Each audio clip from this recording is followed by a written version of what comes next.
Hello everyone, I am your educator Amit. I'll be teaching you social studies, history, geography, economics and polity. आज के इस chapter में हम पढ़ने वाले मिनरल्स एंड एनर्जी रिसोर्सेज। अभी ये जो चैप्टर है, ये चैप्टर में हम पढ़ने वाले कि कौन से टाइप के मिनरल्स होते हैं।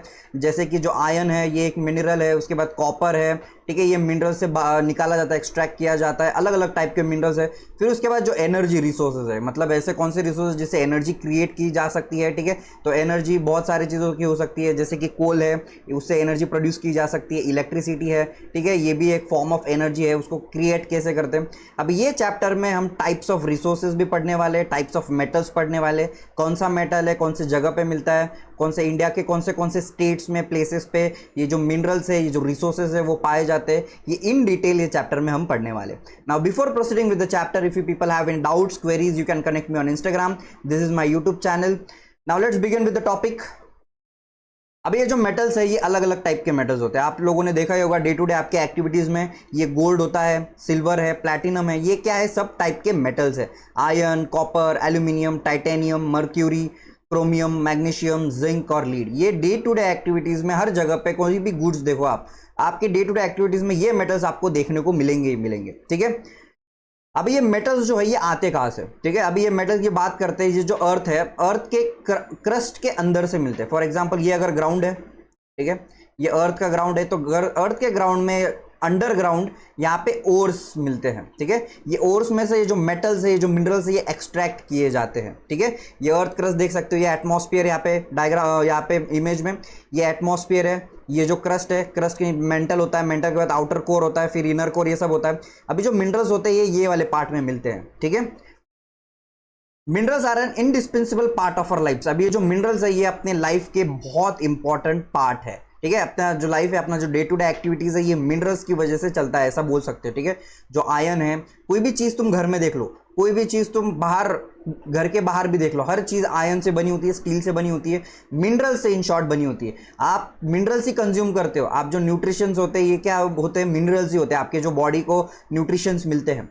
Almost every day we use from a tiny pin to the towering building of a big ship are all made of minerals. मतलब ये जो छोटी पिन है, आपके जो पिन होती है छोटी सी, ठीक है, स्टील की पिन होती है, जो नीडल भी हो सकती है, ये नीडल से लेके आप ये बड़ी शिप तक, बड़े बड़े बिल्डिंग्स तक क्या यूज होता है, मिनरल्स यूज होते हैं। The railway lines and the tarmac paving of the roads are implements and machinery too are made from minerals. मतलब ये जो रेलवेज होती है वो भी मिनरल से बनी जाती है। जो रोड्स है उसमें टार यूज होता है, ये भी मिनरल से बना हुआ है, ठीक है। जो मशीन्स होते हैं ये भी मेटल से बनते हैं। ये सारे इसमें क्या, कौन से चीज यूजफुल होती है, मिनरल्स यूजफुल होते हैं।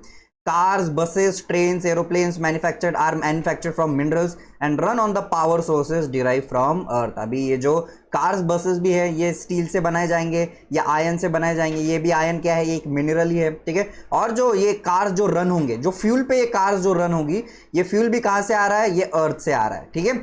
Even the food that we eat contains minerals. मतलब अपन जो खाना खाते हैं, जो न्यूट्रिएंट्स कंज्यूम करते हैं, ये भी मिनरल से ही बना हुआ है। In all the stages of development human beings have been use minerals for their livelihood, decoration, festivals, religious and ceremonial rites. मतलब आज एक ह्यूमन बींग जो है वो over a period of time जो मिनरल्स है ये उसके लाइफ में बहुत इंपॉर्टेंट रोल प्ले करते हैं, उसके डे टू डे लाइवलीहुड में, उसके डेकोरेशन में, उसके फेस्टिविटीज में, जो फेस्टिवल्स होते हैं उसमें, रिलीजियस एक्टिविटीज में और सेरेमोनियल्स, मतलब जो सेलिब्रेशन किए जाते हैं वो एक्टिविटीज में मिनरल्स यूज होते हैं।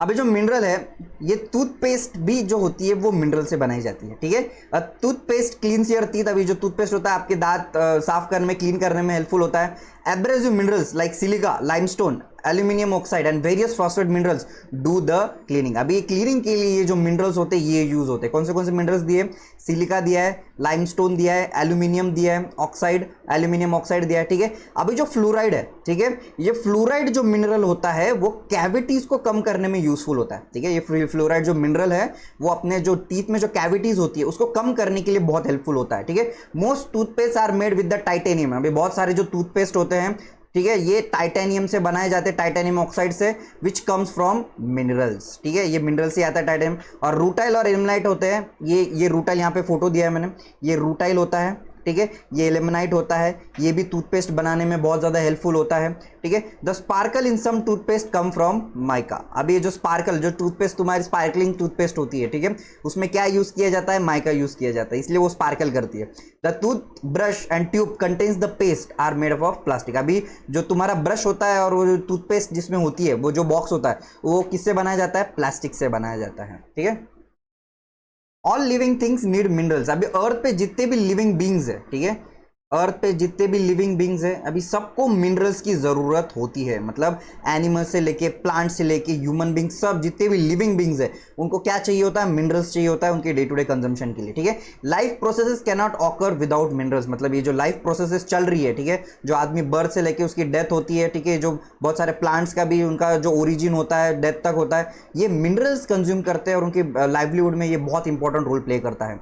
Although our minerals intake represent only 0.3% of the total intake of nutrients, they are so potent and so important that without them we would not be able to utilize the 99.7% of the food stuff. मतलब ये जो minerals है अपन वो consume करने में 0.3% ही consume करते हैं, पर बाकी के 99.7% जो फूड स्टफ हम कंज्यूम करते हैं, ये विदाउट मिनरल्स पॉसिबल नहीं हो पाता, ठीक है। What is a mineral? अभी ये मिनरल की हम जो बात कर रहे हैं, इतना मिनरल हम बहुत टाइम से पढ़ रहे हैं, ये मिनरल है क्या?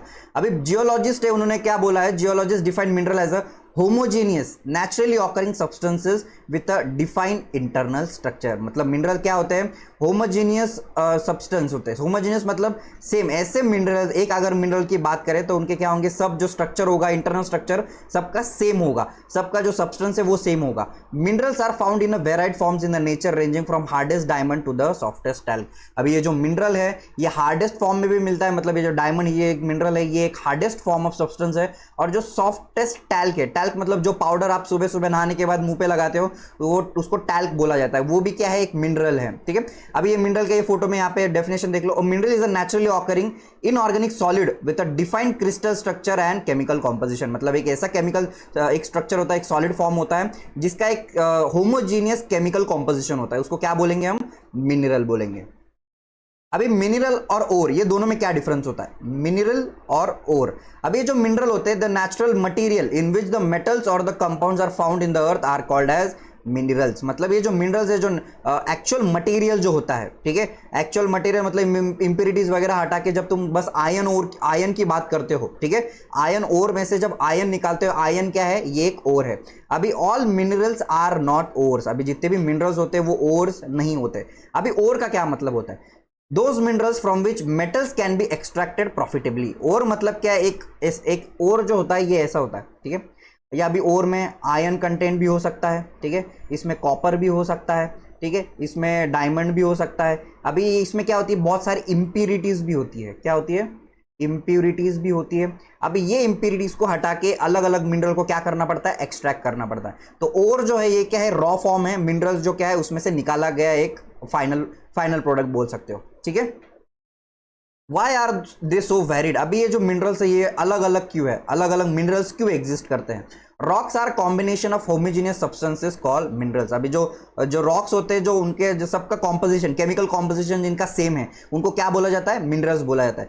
सम rocks for instance limestone consist of a single mineral only, but majority of the rocks consist of several minerals in varying proportion. अभी जो लाइमस्टोन की अगर बात करेंगे तो उसमें एक ही मिनरल मिलता है, पर कुछ रॉक ऐसे होते हैं जिसमें बहुत सारे मिनरल्स आपको देखने को मिलते हैं। अभी although over 2000 minerals have been identified, only a few are abundantly found in most of the rocks। अभी आज तक बस 2000 से ज़्यादा मिनरल्स को खोजा गया है और बहुत सारे जो मिनरल्स है अभी आज भी उनकी डिस्कवरी चालू है, ठीक है। वो भी कहाँ से मिल रहे हैं, रॉक से मिल रहे हैं। A particular mineral that will be formed from a certain combination of elements depend on the physical and chemical condition under which the material forms। अब ये जो मिनरल होते हैं, ये जो रॉक्स होते हैं, उनको अलग कलर कॉम्पोजिशन क्यों होता है, हर एक मिनरल का अलग केमिकल कॉम्पोजिशन होता है, उनका स्ट्रक्चर अलग होता है। ये क्यों होता है, फिजिकल एंड केमिकल कंडीशन की वजह से होता है। फॉर एग्जाम्पल, अगर कोई जो रॉक है वो अलग फिजिकल और केमिकल कंडीशन में एग्जिस्ट कर रहा है, कोर के पास है, उसमें हीट और प्रेशर बहुत ज्यादा रिएक्ट कर रहा है, तो उसका स्ट्रक्चर क्या हो जाता है, चेंज हो जाता है। इसलिए अलग अलग क्या होते हैं, मिनरल्स फॉर्म होते हैं। This in turn result in the wide range of colours. इसी की वजह से जो रॉक्स होते हैं उनके कलर्स अलग अलग होते हैं, क्योंकि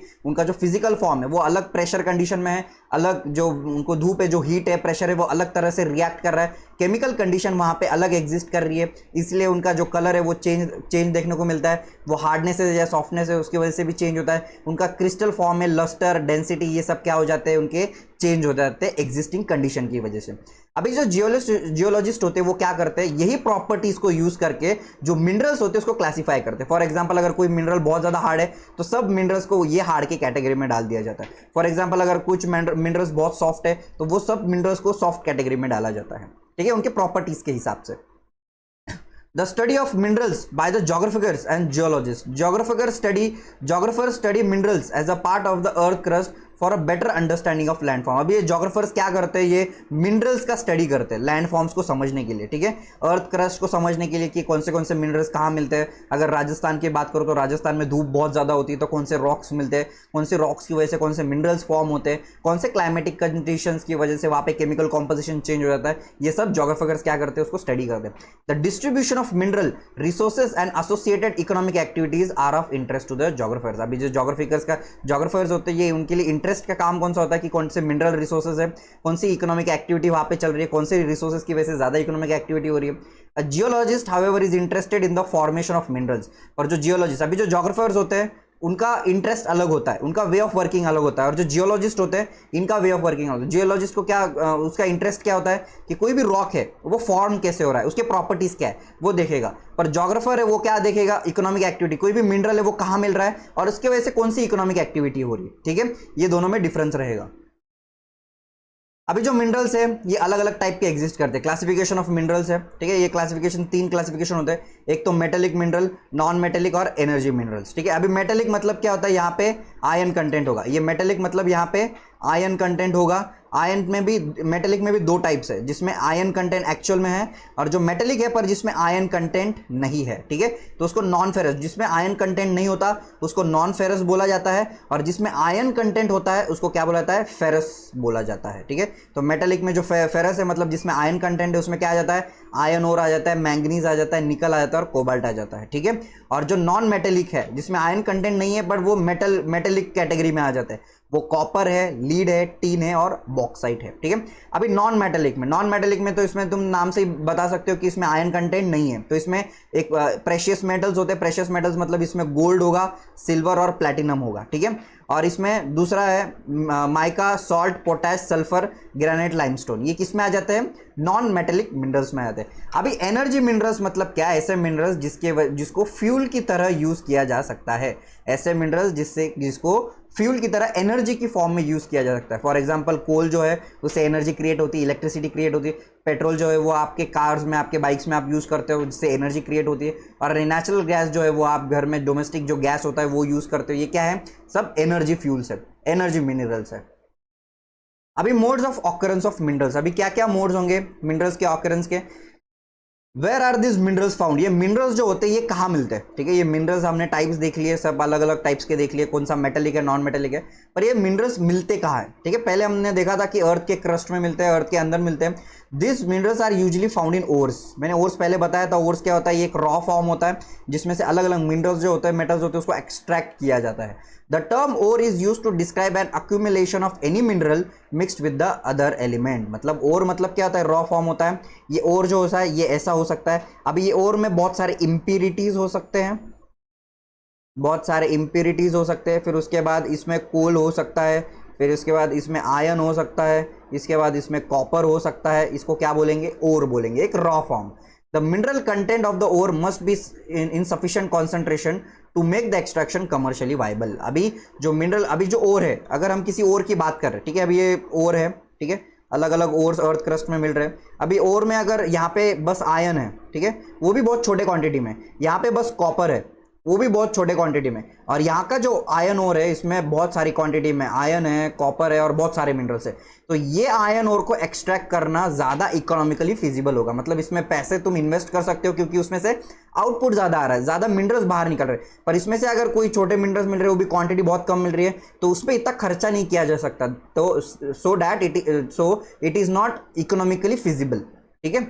This type of formation or structure in which they are found determines the relative ease with which the mineral ores may be found. मतलब अभी कौन से ये मिनरल ओर है, कौन सी जगह पे मिल रहे हैं, उनका स्ट्रक्चर कैसा है, उसके हिसाब से मिनरल कितने क्वांटिटी में आ सकता है या कितना यूजफुल हो सकता है, ये डिटरमाइन करता है. This also determines the cost of extraction. मतलब ये डिटरमाइन भी करेगा कि कितना खर्चा कौन से माइन पे किया जाना चाहिए. अगर कहीं कौन सी भी जगह पे, कोई भी जगह पे ज्यादा रिसोर्सेस मिल रहे या ज्यादा मिनरल्स एक्सट्रैक्ट किए जा सकते हैं, तो वहां पे तुम ज्यादा खर्चा करोगे. ठीक है.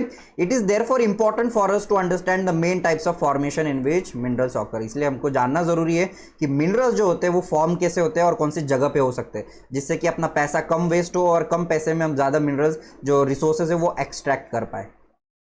अभी टाइप्स ऑफ रॉक्स, जो रॉक्स होते हैं ये 3 टाइप्स के होते हैं. हमने बचपन से पढ़ रहे हैं हम, igneous rock, sedimentary rock, metamorphic rock.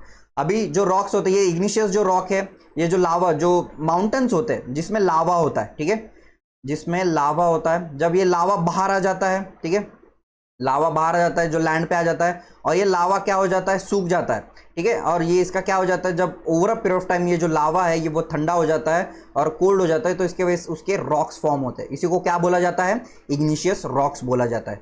When lava solidifies then the formation of the rocks is called igneous rocks. अभी सेडिमेंट्री रॉक्स मतलब क्या, सेडिमेंट्री रॉक मतलब वो सेडिमेंटेशन से फॉर्म होते हैं, जो रिवर होती है, जो नेचुरल जो प्रोसेस होते हैं जिसकी वजह से जो rocks over period of time cut होते चले जाते हैं, ब्रेक्स होते चले जाते हैं, इसको क्या बोला जाता है, सेडिमेंट्री रॉक्स बोला जाता है.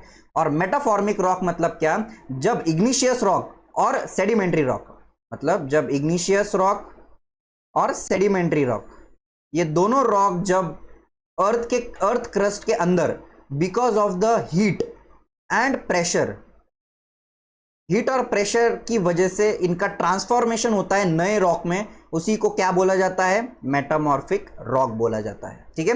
अब ये तीनों रॉक का डिफरेंस देख लिया. इग्निशियस रॉक, दो सॉलिडिफिकेशन ऑफ मैग्मा और लावा. इग्निशियस रॉक का फॉर्म होता है जब ये लावा है जो वो सॉलिडिफाई हो जाता है, तब इग्निशियस रॉक्स फॉर्म होते हैं. और सेडिमेंटेशन, सेडिमेंट्री रॉक सेडिमेंटेशन की फॉर्म की वजह से फॉर्म होते हैं.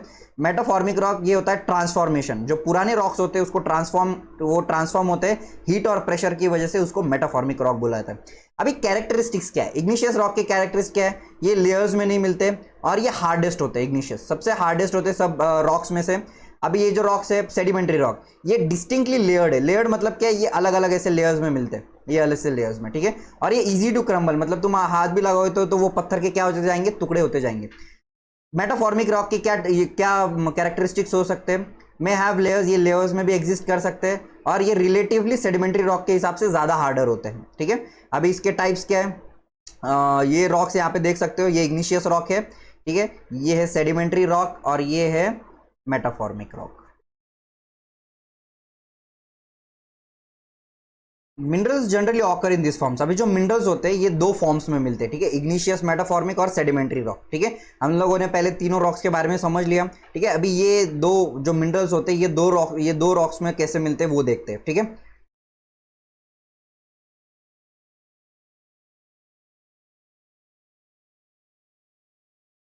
अभी यहाँ पे जो मिनरल्स है एन इग्निशियस एंड मेटाफॉर्मिक रॉक. ठीक है. ये दो रॉक्स के बारे में देख लिया. मिनरल्स में occur in the cracks, crevices, fault और जॉइंट्स. अभी ये जो मिनरल्स है ये कहाँ पे देखने को मिल सकते हैं, क्रैक्स में, क्रीव्स में और फॉल्ट में. अभी ये क्या होता है, ये डायग्राम से समझेंगे. ये देखो, ये जो लावा का जो माउंटेन होता है, इसमें ये जो बीच के ये जो लाइन दिख रहे हैं आपको, ठीक है, ये छोटे छोटे, इसको क्रैक्स और क्रीव्स बोला जाता है. ठीक है. तो अभी ये जो मिनरल्स है ये कहाँ से मिलते हैं, क्रैक्स और क्रीव्स में से बाहर आते हैं. मिनरल्स में ऑकर इन क्रैक्स. अब ये जो मिनरल्स कहाँ मिल सकते हैं, क्रैक्स, क्रीव्स में मिल सकते हैं. अभी the smaller occurrences are called as veins and the larger one are called as lodes. अभी ये जो छोटे छोटे आपने तो ये लाइंस देखे थे, ठीक है, जो माउंटेन था इसमें छोटे छोटे क्या थे, क्रैक्स, क्रीव्स थे. अभी ये जो छोटे छोटे क्रैक्स, क्रीव्स होते हैं उसको वेन्स बोला जाता है, और बड़े बड़े क्रैक्स, क्रीव्स होते हैं उसको क्या बोला जाता है, लोड्स बोला जाता है. In most cases, they are formed when minerals in liquid, molten and gaseous forms are forced upward. अभी ये कैसे फॉर्म होते हैं, ये मिनरल्स कैसे बाहर आते हैं, जब नीचे का जो लावा होता है वो नीचे से ऊपर प्रेशर क्रिएट करता है, और सब लावा जो बाहर आता है, जो गैसेस बाहर आते हैं, उसके वजह से जो मिनरल्स है वो भी क्या करते हैं, बाहर आ जाते हैं. They cool and solidify as they rise. अभी जब वो बाहर ऊपर एनवायरमेंट में आते हैं, एटमॉस्फेयर में आते हैं, तो वो क्या हो जाते हैं, सॉलिडिफाई हो जाते हैं, कूल हो जाते हैं और फिर सॉलिडिफाई हो जाते हैं और पत्थर में क्रिएट हो जाते हैं. मेजर मेटेलिक मिनरल्स, अभी कौन से मिनरल्स फॉर्म होते हैं इसकी वजह से, टिन, कॉपर, जिंक, लीड. ठीक है. ये इसके वजह से लोड्स और वेन्स से मिलते हैं.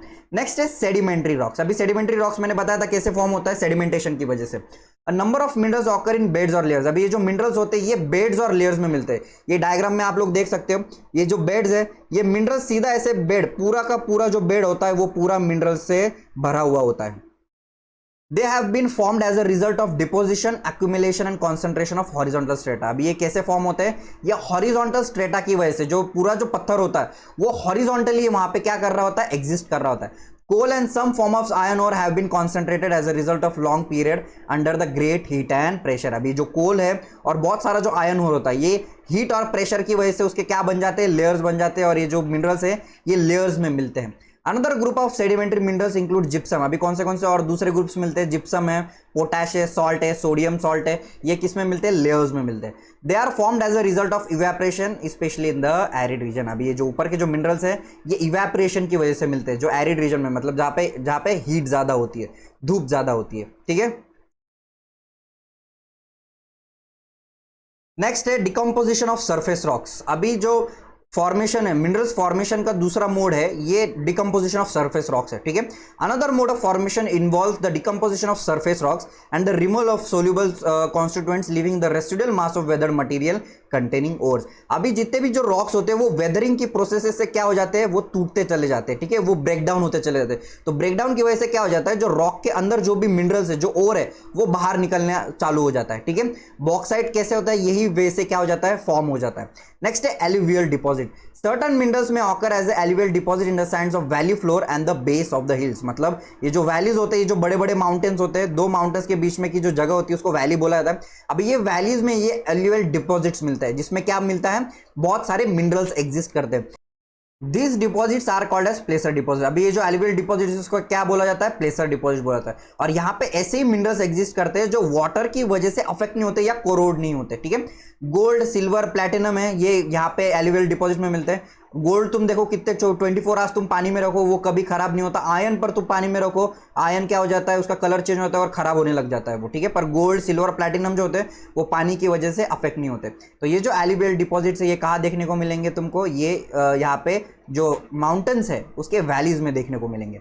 नेक्स्ट है ओशन वाटर्स। अभी ओशन वाटर्स में बहुत सारे मिनरल्स मिलते हैं। The ocean waters contain vast quantities of minerals. अभी but most of are too widely diffuse to the economic significance. मतलब अभी जो ओशंस है, ओशन में तो बहुत मिनरल्स एग्जिस्ट करते हैं, बड़े बड़े जो ओशंस है, पर उसमें से जो मिनरल्स है वो एक्सट्रैक्ट करना बहुत ज़्यादा एक्सपेंसिव हो जाता है। ठीक है, वहाँ पे इतना खर्चा लगता है कि वो खर्चा गवर्नमेंट या कोई भी प्राइवेट एजेंसी है वो सस्टेन नहीं कर पाती। मिनरल्स अगर बाहर निकाल भी लिए ओशन में से, पर वो उनके लिए इकोनॉमिकली फिजिबल नहीं है, ज़्यादा खर्चा हो रहा है उनका as compare to the income जितने मिनरल्स से उनको मिल रही है। However common salt, magnesium, bromine are largely derive from the ocean. अभी ये जो मिनरल्स है ये कहाँ से? ओशन से मिलते हैं। कौन से? मैग्नीशियम, ब्रोमाइन और common salt. The ocean beds too are rich in magnesium nodules. अभी जो ओशन है यहाँ पे मैग्नीशियम नोडुल्स भी मिलते हैं। ठीक है, एग्जिस्ट करते हैं। Rat hole mining. अभी ये जो रैट होल माइनिंग है यहाँ पे पिक्चर में आप लोग देख सकते हो, ये जो माउंटेन्स होते हैं इसमें होल्स किए जाते हैं। जो जनरल लोकल के जो लोग होते हैं विलेजेस लेवल में, जो लोकल के लोग होते हैं, पीपल होते हैं, वो क्या करते हैं? ये छोटे छोटे होल्स करके, माउंटेन्स में होल्स करके खुद अंदर घुसते हैं, मिनरल्स को बाहर निकालते हैं और ब्लैक मार्केट में उसको चोरी करके बेच देते हैं अपना सर्वाइवल के लिए। ठीक है, Do you know that most of the minerals in India are nationalized and their extraction is possible only after obtaining due permission? मतलब इंडिया में जितने भी मिनरल ओज हैं या जितने भी वहाँ पे रिसोर्सेस मिलते हैं उसको गवर्नमेंट ने क्या कर दिया? नेशनलाइज कर दिया। मतलब आपको वहाँ से अगर रिसोर्सेज एक्सट्रैक्ट करना है तो आपको गवर्नमेंट की परमिशन लेनी पड़ेगी। ठीक है, but in most of the tribal areas of the north east India minerals are owned by individual or communities. पर जो ट्राइबल एरियाज है, अगर नॉर्थ ईस्ट की हम बात करेंगे तो ये ट्राइबल एरियाज में जो मिनरल्स ओर्स होते हैं ये क्या होते हैं? ये इंडिविजुअल ओन करते हैं। तो इंडिविजुअल लोग ये क्या करते हैं? कुछ जगह पे लोग चोरी भी करते हैं और कुछ जगह पे जो कुछ फैमिलीज होती है वो क्या करते हैं? ऐसे रैट होल माइनिंग करके रिसोर्सेज को बाहर एक्सट्रैक्ट करती है। In Meghalaya there is a large deposits of coal, iron, limestone and dolomite. अब ये जो मेघालय का जो नॉर्थ ईस्ट का ये जो पार्ट है यहाँ पे कौन से रिसोर्सेज मिलते हैं? कोल मिलता है, आयरन ओर मिलता है, लाइमस्टोन मिलता है और डोलोमाइट मिलता है। ठीक है, coal mining in Jowai and Cherrapunji is done by the family members. मतलब जो फैमिली, यहाँ पे जो चेरापुंजी और जवाई का जो एरिया है वहाँ पे जो कोल माइनिंग करते हैं, वहाँ पे कोई फैक्ट्री, कोई माइनिंग एक्टिविटीज नहीं होती, वहाँ पे कोई मशीन्स यूज नहीं होती। यहाँ पे जो फैमिली मेंबर्स होते हैं वो खुद जाके क्या करते हैं? कोल को एक्सट्रैक्ट करते हैं। ठीक है, इसी को क्या बोला जाता है, रैट होल माइनिंग। अभी यही रैट होल माइनिंग की वजह से क्या हो जाता है, ये लोग कभी कभी पहाड़ के नीचे फंस जाते हैं, जो पत्थर है वो अचानक से गिर जाते हैं, तो उसकी वजह से बहुत सारे लोगों की डेथ भी हो जाती है। The National Green Tribunal has declared such activities illegal and recommended that this should be stopped forthwith. अभी जो नेशनल ग्रीन ट्रिब्यूनल है, ये इंडिया में ये एक ऑर्गेनाइजेशन है जो इन्वायरमेंटल एक्टिविटीज के रिलेटेड काम करता है। उन्होंने क्या बोला है कि ये जो इलीगल जो रैट होल माइनिंग है वो क्या होनी चाहिए, बंद होनी चाहिए, जिसकी वजह से बहुत सारे लोगों की क्या होती है, डेथ भी होती है। India is fortunate to have fairly rich and varied minerals resources. However, these are unevenly distributed. अभी इंडिया की अगर हम बात करेंगे, इंडिया के अलग अलग स्टेट्स में बहुत सारे रिसोर्सेज देखने को मिलते हैं। ठीक है, इंडिया में बहुत सारे रिसोर्सेज है। Broadly speaking peninsular rocks contain most of the reserves of the coal. अभी पेनिनसुलर रॉक मतलब क्या, जब हम इंडिया की बात कर रहे हैं तो ये पेनिनसुलर ये एरिया हो जाता है। ठीक है, ये पेनिनसुलर एरिया होता है, जो प्लेटू का एरिया होता है, तो यहाँ पे क्या होता है, बहुत सारे मिनरल्स देखने को मिलते हैं।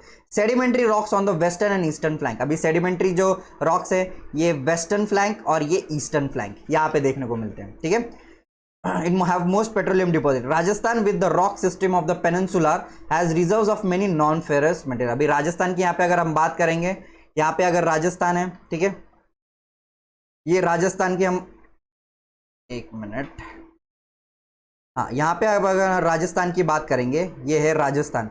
अभी ये राजस्थान है, यहाँ पे कौन से रिजर्व्स मिलते हैं, नॉन फेरस मिनरल्स मिलते हैं। नॉन फेरस मतलब जो मिनरल्स ऐसे जिसमें आयरन कंटेंट नहीं है, ऐसे मिनरल्स यहाँ पे देखने को मिलते हैं। ठीक है, the vast alluvial plains of north India are almost devoid of economic minerals. अभी जो नॉर्थ इंडिया है, ठीक है, दिल्ली, यूपी, बिहार, ये जो एरिया है वहाँ पे बहुत सारे मिनरल्स एक्सट्रैक्ट किए जाते हैं। This variation exist largely because of the differences in the geological structure. अभी इंडिया के अलग अलग स्टेट में अलग अलग मिनरल्स क्यों मिलते हैं, because of the different geological structure. ठीक है, राजस्थान की हम अगर बात करेंगे तो वहाँ पे धूप बहुत ज़्यादा होती है, जियोलॉजिकल स्ट्रक्चर अलग है, धूप ज़्यादा होती है, वहाँ पे एयर प्रेशर अलग होता है, वहाँ पे रॉक स्ट्रक्चर बहुत अलग है, केमिकल कॉम्पोजिशन बहुत अलग है, इसलिए वहाँ पे अलग रॉक्स मिलते हैं, अलग मिनरल्स मिलते हैं। पर अगर तुम नॉर्थ ईस्ट की बात करोगे, नॉर्थ ईस्ट में बारिश ज़्यादा होती है, ठीक है, वहाँ पे तो उसके हिसाब से, वहाँ पे क्लाइमेटिक कंडीशन के हिसाब से वैसे रॉक्स मिलते हैं।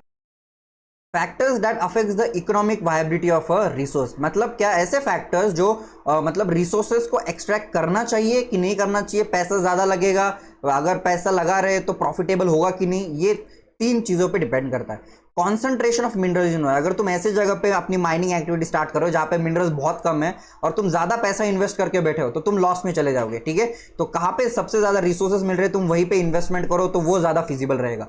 क्लोजनेस टू द मार्केट, मतलब रिसोर्सेज जहां से एक्सट्रैक्ट हो रहे, एक्सट्रैक्ट होने के बाद वो जल्द से जल्द कहां पे जाने चाहिए, मार्केट में जाने चाहिए, उसका ट्रांसपोर्टेशन कॉस्ट क्या कम होना चाहिए, कम होना चाहिए। और ईज ऑफ एक्सट्रैक्शन, मतलब इजीली एक्सट्रैक्ट होने चाहिए, ज़्यादा उसमें मशीन्स यूज़ करना, मतलब इजीली एक्सट्रैक्टेबल होने चाहिए ज़्यादा। अगर उसमें तुमको बहुत प्रॉब्लम्स हो रहा है, अगर हिमालय की बात करो, हिमालय में मिनरल्स बहुत ज़्यादा है पर वहाँ पे तुम एक्सट्रैक्शन प्रोसेस नहीं कर सकते, मिनरल्स को एक्सट्रैक्ट नहीं कर सकते। क्यों? क्योंकि वो बहुत ज़्यादा हेक्टिक प्रोसेस हो जाता है और बहुत ज़्यादा एक्सपेंसिव भी हो जाता है। Thus, to meet the demand, a choice has to be made between a number of possible options. इसीलिए जो ह्यूमंस होते हैं उनको क्या करना पड़ता है, चॉइसेस करने पड़ते हैं ऑप्शंस में से कि कौन से मिनरल्स को एक्सट्रैक्ट करना ज़्यादा फिजिबल रहेगा। When this is done, mineral deposit और reserves turn into a mine. अब तब ये जब तीनों चीज़ें जब अलाइन हो जाती है तभी वो स्पेसिफिक जगह पे क्या किया जाता है, माइनिंग एक्टिविटी शुरू की जाती है, स्टार्ट की जाती है। Ferrous minerals and non ferrous minerals. Ferrous minerals मैंने बताया था, फेरस मतलब जिसमें आयरन कंटेंट है और नॉन फेरस मतलब जिसमें आयरन कंटेंट नहीं है। Ferrous minerals are naturally occurring inorganic substances that contain iron as a element in the composition, मतलब उसके केमिकल कॉम्पोजिशन में आयरन कंटेंट होता है और यहाँ पे आयरन कंटेंट नहीं है। They are show high magnetic properties. अभी जो फेरस मिनरल्स होते हैं इसमें मैग्नेटिक प्रॉपर्टीज बहुत हाई होती है, मैग्नेट से जल्दी चिपक जाते हैं, और ये जो होते हैं नॉन फेरस मिनरल्स ये मैग्नेट से चिपकते नहीं है। Less resistant to corrosion. अभी जो फेरस मिनरल्स होते हैं वो they are less resistance to corrosion, मतलब जल्दी कोरोड हो सकते हैं। अगर पानी के कॉन्टैक्ट में आए, तुम आयन देख लो, आयन जो अगर पानी के कॉन्टैक्ट में आए तो ब्राउनिश हो जाता है, सड़ने लग जाता है। ठीक है, पर ये जो नॉन फेरस होते हैं ये कोरोजन, पानी से उनको कोई ज्यादा प्रॉब्लम नहीं होता। दे आर अभी ये जो नॉन फेरस मिनरल्स है compose mainly of ion, hydroxide, carbonates and sulphides. और ये जो नॉन फेरस है they are composed of various elements and compositions. ठीक है, तो इसमें आयन कंटेंट है फेरस में और नॉन फेरस में आयन कंटेंट नहीं है। Ferrous minerals accounts are about 3/4 of the total value of production of metallic minerals. मतलब इंडिया में जितने भी मेटेलिक मिनरल्स एक्सट्रैक्ट होते हैं उसमें से 3/4 कौन सा एक्सट्रैक्ट होता है, ये फेरस मिनरल्स एक्सट्रैक्ट किए जाते हैं। ठीक है, ये फेरस मिनरल्स तुम देख सकते हो यहाँ पे इमेज में। स्टेनलेस स्टील है, ये कास्ट आयरन है, कार्बन स्टील है, एलॉय स्टील है, ये सब इसमें क्या होता है, आयरन कंटेंट है और ये मैग्नेट से चिपक जाएंगे। They provide a strong base for the development of metallurgical industries. अभी ये जो मिनरल्स होते हैं, ये कोई भी आयरन इंडस्ट्री, किसी भी कंट्री के जो आयरन एंड स्टील इंडस्ट्री होती है, ये क्या होती है, बैकबोन होती है, सब इंडस्ट्रीज की बैकबोन होती है। तुम कोई भी इंडस्ट्री देख लो, तुमको फैक्ट्री सेटअप करना है, आयरन लगेगा, स्टील लगेगा। तुमको मशीन बनाना है, आयरन लगेगा, स्टील लगेगा। तुमको ये बनाना है, कोई भी फैक्ट्री या मशीन्स, बिल्डिंग्स बनाना है, रेसिडेंशियल प्रॉपर्टीज बनाना है, तो तुमको आयरन लगेगा। तो इसीलिए ये जो आयरन इंडस्ट्रीज होती है, मेटलिकल इंडस्ट्रीज होती है, ये किसी भी इकोनॉमी का बैकबोन होती है। ठीक है, India export substantial quantities of ferrous minerals after meeting her internal demands. अभी इंडिया जो है वो बहुत सारे मिनरल्स को क्या करता है, एक्सपोर्ट करता है अपनी इंटरनल डिमांड खत्म होने के बाद। ठीक है, पहली बात करते हैं आयरन ओर की। अभी जो आयरन ओर है, इसमें से क्या एक्सट्रैक्ट किया जाता है, आयरन। ठीक है, जिसके मैग्नेटिक प्रॉपर्टीज बहुत ज्यादा है। Iron ore is the basic mineral and the backbone of industrial development. मैंने जैसे बताया, जो आयरन होता है, आयरन इंडस्ट्री होती है, ये किसी भी इकोनॉमी की बैकबोन होती है, क्योंकि पूरी इंडस्ट्रीज जो होती है वो आयरन पे डिपेंडेंट होती है। India is endowed with fairly abundant resources of iron ore. India is rich in the good quality of iron ore. अभी इंडिया जो है, इंडिया में बहुत अच्छे क्वालिटी का आयरन ओर देखने को मिलता है, एग्जिस्ट करता है। Magnetite is the finest iron ore with high content of iron up to 70%। अभी ये जो मैग्नेटाइट है, ठीक है, ये मैग्नेटाइट देख सकते हो यहाँ पे, ये ऐसा होता है मैग्नेटाइट जिसमें आयरन 70% आयरन कंटेंट है, हाईएस्ट क्वालिटी ऑफ आयरन है। ठीक है, it has excellent magnetic qualities. अभी आयरन है तो मैग्नेटिक क्वालिटीज तो होंगी इसमें। ठीक है, मैग्नेट से जल्दी चिपक जाएगा, मैग्नेट से जल्दी अट्रैक्ट होगा। ठीक है, और ये जो मिनरल होता है, ये सबसे ज्यादा यूजफुल इलेक्ट्रिकल इंडस्ट्रीज में होता है। ठीक है, इलेक्ट्रिकल इंडस्ट्रीज होती है उसमें। Magnetite ore is the most, hematite ore is the most important industrial iron ore in terms of quantity use, but has a slightly lower iron content or than magnetite. मतलब ये जो haematite है, यहाँ पे देख सकते हो, ये हेमेटाइट होता है, ये हेमेटाइट है, और ये हेमेटाइट में आयरन कंटेंट कितना है, 50 to 60% है। उसके प्रॉपर्टीज थोड़े से अलग हो जाते हैं। In 2018-19 almost entire production of iron ore 97% accrued from Odisha, Chhattisgarh, Karnataka and Jharkhand. मतलब इंडिया का 2018-19 में से जो आयरन ओर है वो बस इन्हीं स्टेट्स में से एक्सट्रैक्ट किया। 97% आयरन ओर ये स्टेट्स में से एक्सट्रैक्ट किया गया, ओडिशा, छत्तीसगढ़, कर्नाटक एंड झारखंड। मतलब यहाँ पे आयरन ओर डिपॉजिट बहुत ज्यादा है। The remaining production 3% was from other state, और रिमेनिंग 3% छोटे मोटे कोई स्टेट से एक्सट्रैक्ट किया गया है। कुदरे इन कर्नाटका मीन्स हॉर्स। ठीक है, the highest peak in the western Ghats of Karnataka resembles the face of a horse. अभी ये जो कुदरे हॉर्स फेस, कर्नाटका में जो आयरन ओर डिपॉजिट्स है, ठीक है, ये हॉर्स के शेप के, उसको कुदरेमुख बोला जाता है। और ये बैलाडीला हिल्स है, यहाँ पे भी ये आयरन ओर डिपॉजिट्स है। ये बैलाडीला हिल्स आप देख सकते हो। ठीक है, ये the Bailadila hills looks like a hump of an ox and hence it's name. एक तो हम्प, जो ऑक्स होता है उसके हम्प जैसे ये दिखता है, इसलिए उसको बैलाडीला हिल्स बोला जाता है। और ये आयरन ओर के बड़े डिपॉजिट्स है।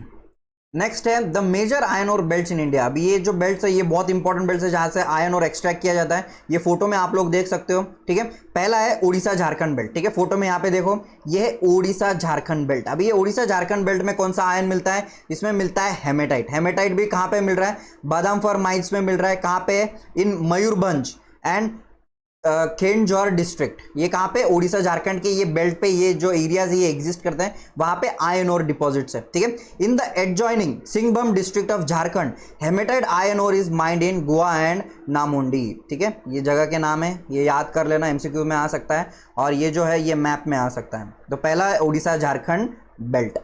दूसरा है दुर्ग बस्तर चंद्रपुर बेल्ट। अभी ये छत्तीसगढ़ और महाराष्ट्र के बॉर्डर में देखने को मिलता है। ठीक है, ये छत्तीसगढ़ महाराष्ट्र, ये दुर्ग बस्तर बेल्ट, यहाँ पे आयरन और डिपॉजिट्स देखने को मिलते हैं। Very high grade of hematite. अभी ये जो हेमेटाइट का जो मिनरल है, यहाँ पे जो आयरन और डिपॉजिट है हम लोगों ने पहले देखा, वही यहाँ पे देखने को मिल रहा है। Found in the famous Bailadila range in the Bastar district of Chhattisgarh. ठीक है, the range of hills compromise 14 deposits. अभी ये जो रेंज ऑफ हिल्स है, ठीक है, रेंज ऑफ हिल्स मतलब क्या, ये जो माउंटेन्स हैं, ये जब एक ही लाइन में एग्जिस्ट करते हैं इसको रेंज बोला जाता है। ठीक है, तो अभी रेंज ऑफ डिपॉजिट्स में 14 डिपॉजिट्स है, आयरन और डिपॉजिट्स 14 आयरन और डिपॉजिट्स है जो हेमेटाइट से भरे हुए हैं। ठीक है, it has the best physical properties needed for steel making. अभी ये जो यहाँ पे जो डिपॉजिट, यहाँ पे जो आयरन और डिपॉजिट्स है, ये स्टील प्रोडक्शन के लिए क्या है, सबसे ज्यादा बढ़िया मटीरियल माना जाता है। Iron ore from this mines is exported to Japan and South Korea via Visakhapatnam port. अभी यहाँ का जो आयरन और है ये विशाखापट्टनम पोर्ट से साउथ कोरिया और जापान को क्या किया जाता है, एक्सपोर्ट किया जाता है। ठीक है, नेक्स्ट है महाराष्ट्र गोवा बेल्ट। अभी ये जो महाराष्ट्र गोवा बेल्ट है यहाँ पे ये, ठीक है, it includes the state of Goa, Ratnagiri district of Maharashtra. Though the ores are not of very high quality, yet they are efficiently exploited. मतलब यहाँ पे ओर एग्जिस्ट कर रहा है पर इतने ज़्यादा अच्छे क्वालिटी का नहीं है, पर वो भी जो ओर क्या कर रहे हैं, वो गवर्नमेंट ऑफ इंडिया क्या कर रही है, उसको एक्सट्रैक्ट कर रही है। और जो ये जो है एक्सपोर्ट कहाँ से होता है, ये मुरमगांव पोर्ट से होता है, जो कहाँ पे, गोवा में है। ठीक है, ये कहाँ पे आते हैं, ये है गोवा महाराष्ट्र बेल्ट। ठीक है, अब ये जो नेक्स्ट बेल्ट है ये कर्नाटका में है, इसका नाम जो है वो बहुत ज़्यादा डिफिकल्ट है, बल्लारी चित्रदुर्गा चिक्कमगलुरु तुमाकुरु बेल्ट। ठीक है, अभी ये जो बेल्ट है ये कहाँ पे देखने को मिलता है, ये कर्नाटका में देखने को मिलता है। कर्नाटका में हम लोगों ने पहले देखा था ये कुद्रेमुख जो माइंस है, जो हॉर्स शेप के जो माइंस है, ये देखने को मिलते हैं। ये कहाँ पे, ये वेस्टर्न घाट्स में, जो कर्नाटका का जो वेस्टर्न घाट का जो पार्ट है वहाँ पे देखने को मिलता है। और ये 100% एक्सपोर्ट यूनिट है, मतलब जहाँ पे जितने भी ओर्स मिलते हैं वो क्या होते हैं, इंडिया से बाहर एक्सपोर्ट होते हैं। Kudremukh deposits are known to be one of the largest in the world. The ore is transported as slurry through a pipeline to a port near मंगलागुरु। अभी ये जो पोर्ट से क्या होता है, ये हर एक्सपोर्ट होता है और उसको स्लरी में रखा जाता है। ठीक है, पाइपलाइन जो स्लरी है उसको एक्सपोर्ट वहाँ पे भेजा जाता है, कहाँ पे, मंगलागुरु में। ठीक है, कर्नाटका का कुद्रेमुख माइंस। अभी नेक्स्ट है मैंगनीज। अभी ये जो मैंगनीज है यहाँ पे फोटो में देख सकते हो, ये मैंगनीज ऐसा दिखता है, ये मिनरल।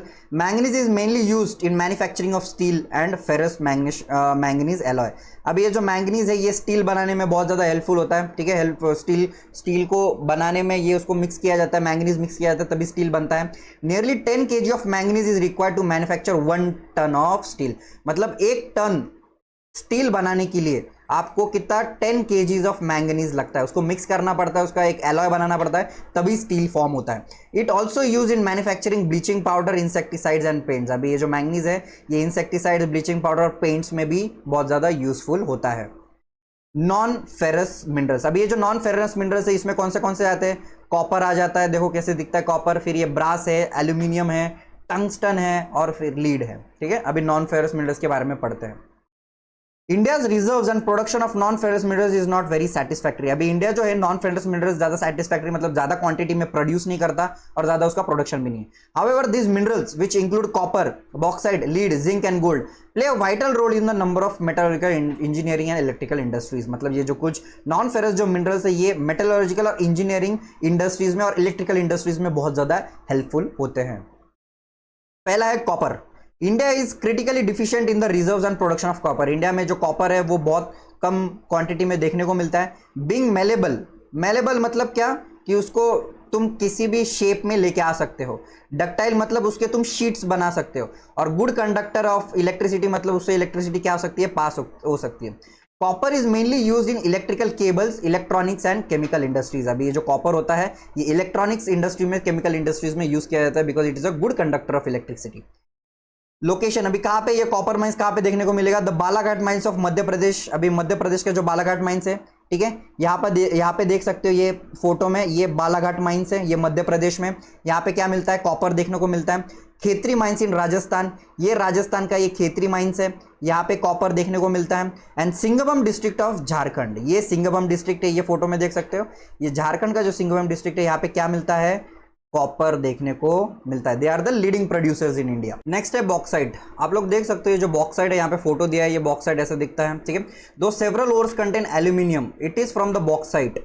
अभी जो बहुत सारे जो ओर्स होते हैं उसमें एल्यूमिनियम देखने को मिलता है। ये एल्यूमिनियम क्यों देखने को मिलता है, because of the bauxite. Bauxite जो है ये एक क्ले सब्सटेंस होता है जिसमें क्या होता है, एल्यूमिनियम होता है, और यही एल्यूमिनियम बाद में क्या बन जाता है, एल्यूमिनियम बन जाता है। Bauxite deposits are form by the decomposition of wide variety of rocks rich in aluminium silicates. अभी जो बॉक्साइट होता है ये डिकम्पोजिशन के बाद इसका क्या बनता है, एलिमेंट सिलिकेट्स होते हैं।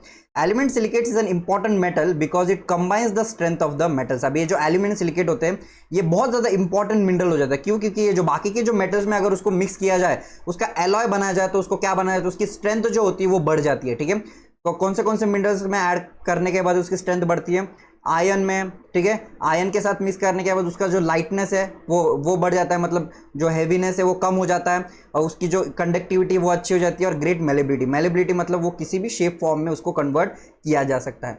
India's bauxite deposits are mainly found in the Amarkantak plateau, Maikal hills and the plateau region of Bilaspur Katni. अब ये जो बॉक्साइट ये कहाँ देखने को मिलता है, ये 3 जगह पे देखने को मिलता है, Amarkantak plateau, Maikal hills and plateau region of Bilaspur Katni. अब ये जो बॉक्साइट है, इंडिया में जो ओडिशा है, Odisha is the largest producer of bauxite in as per the data of 2016-17, ठीक है। Panchpatmali deposit in Koraput district are the most important bauxite deposits in the state. अब ये पंचपतमली जो डिपॉजिट्स है ये ओडिशा में ये इंपॉर्टेंट डिपॉजिट्स है, कौन से डिस्ट्रिक्ट में है, कोरपुट डिस्ट्रिक्ट में है, ठीक है। बॉक्साइट में यहाँ पे फोटो दिया है, यहाँ पे जो 2018-19 का डेटा दिया हुआ है, ठीक है, कि कौन से स्टेट से कितना बॉक्साइट एक्सट्रैक्ट किया जा रहा है। ओडिशा से 65% एक्सट्रैक्ट किया जा रहा है, मध्य प्रदेश से 3%, महाराष्ट्र से 6%, छत्तीसगढ़ से भी 6%, गुजरात 9%, झारखंड 10%, ठीक है। तो मतलब सबसे बड़ा कॉन्ट्रीब्यूटर कौन है बॉक्साइट के लिए, ओडिशा सबसे बड़ा कॉन्ट्रीब्यूटर है। नेक्स्ट आपके टेक्स्ट बुक में ये डू यू नो दिया हुआ है, after the discovery of aluminium emperor Napoleon III wore buttons and hooks on his clothes made of aluminium and served foods to its more illustrious guests in the aluminium utensils and the less honorable ones were served in the gold and silver utensils। मतलब ये जो aluminium जब नया नया introduce हो गया था तो उसका जो हाइप था इतना ज़्यादा था, लोग उसको इतना पसंद करते थे कि नेपोलियन भी अपने बड़े से बड़े गेस्ट को एल्यूमिनियम की चीज़ों में खाना खिलाता था। आज के एल्यूमिनियम चीज़ें गरीबों के घर में होते हैं, ठीक है। 30 years after the incident aluminium bowls were most common with the beggars in the Paris. अभी आज जो भिखारियों के हाथ में होता है वो एल्यूमिनियम का जो बर्तन होता है वो भिखारियों के हाथ में होता है, ठीक है। नॉन मेटेलिक मिनरल्स, अभी ये नॉन मेटेलिक मतलब इसमें आयन कंटेंट नहीं होगा, नॉन मेटेलिक है, ठीक है। उसमें पहला आ जाता है mica, a mineral made up of series of plates और leaves, it splits easily into thin sheets. अभी ये जो माइका है ये इजीली थिन शीट्स में क्या हो सकता है, कन्वर्ट हो सकता है ये ऐसे शीट्स में, ठीक है। This sheets can be so thin that thousands can be layered into a mica sheet of few centimetres high. मतलब उनको ये शीट्स इतनी थिन अपन बना सकते हैं कि एक एक सेंटीमीटर्स की 1000 शीट्स भी तुम उसको क्या कर सकते हो, उसको कन्वर्ट कर सकते हो। Mica can be clear, black, green, red, yellow और ब्राउन, इसके अलग अलग कलर्स हो सकते हैं। Due two is excellent D electric strength, low power loss factor, insulating properties and resistant to high voltages, mica is one of the most indispensable mineral used in the electronic industries। अभी ये जो mica इसके क्या क्या properties है, पहले तो है उसकी डी इलेक्ट्रिक स्ट्रेंथ है, ठीक है। लो पावर लॉस है, मतलब उसमें से जो इलेक्ट्रिसिटी है वो इलेक्ट्रिसिटी लॉस ज़्यादा होता नहीं है, ठीक है। इंसुलेटिंग प्रॉपर्टीज़ है, इंसुलेटिंग प्रॉपर्टीज़ मतलब उसको हाथ अगर लगाओगे तो उससे इलेक्ट्रिसिटी का शॉक आपको ज़्यादा लगेगा नहीं। And resistant to high voltages, जो हाई वोल्टेजेस है उसको भी वो क्या कर लेता है, टॉलरेट कर लेता है। इस ये सब क्वालिटीज़ है, इसलिए वो किस में यूज़ हो रहा है, इलेक्ट्रॉनिक इंडस्ट्रीज में सबसे ज़्यादा यूज़ हो रहा है। Mica deposits are found in the northern edge of the Chota Nagpur प्लेटू। कहाँ पे मिलता है, ये छोटा नागपुर प्लेटू में देखने को मिलता है। ये फोटो में आप लोग देख सकते हो, ये छोटा नागपुर प्लेटू का ये रीजन है, ठीक है, इंडिया का। नेक्स्ट है कोदेरमा गया हजीराबाग बेल्ट ऑफ झारखंड। ये यहाँ पे ये मैप में देख सकते हो, ये हजीराबाग, ये वाले एरियाज में भी क्या देखने को मिलता है, माइका देखने को मिलता है। अभी राजस्थान में अजमेर के एरियाज में देखता है, और नेल्लोर जो माइका बेल्ट है यहाँ पे यहाँ पे देख सकते हो, यहाँ पे भी ये जो मिनरल है यहाँ पे कंट्री में मिलता है। नेक्स्ट है रॉक मिनरल्स। अभी रॉक मिनरल्स कौन से, पहला तो है limestone. Limestone is found in associated with rocks composed of calcium carbonate. अभी लाइमस्टोन कौन से रॉक्स के कंपोजिशन में मिलता है, कैल्शियम कार्बोनेट और कैल्शियम और मैग्नीशियम कार्बोनेट इसमें मिलता है। It is found in the sedimentary rocks. अभी लाइमस्टोन किस में मिलता है, ये कौन से टाइप्स ऑफ रॉक्स में मिलता है, सेडिमेंट्री रॉक्स में मिलता है, जियोलॉजिकल फॉर्मेशन में, ठीक है। Limestone is the basic raw material for the cement industry. अभी जो लाइमस्टोन है ये कौन से इंडस्ट्रीज में यूज होता है, ये सीमेंट इंडस्ट्रीज में यूज होता है, स्मेल्टिंग आयरन ओर के स्मेल्टिंग ब्लास्ट फर्नेसेस में ये यूज होता है। और यहाँ पे देख सकते हो ये पाई चार्ट दिया है, 2018-19 का डेटा दिया हुआ है। जो लाइमस्टोन है मध्य प्रदेश 13% प्रोड्यूस करता है, राजस्थान 20% करता है, ठीक है। राजस्थान ही है सबसे ज़्यादा प्रोड्यूस करने वाला, बाकी गुजरात 7 है, तेलंगाना 8%, कर्नाटका 9%, इतना ज़्यादा कुछ नहीं है उनका contribution.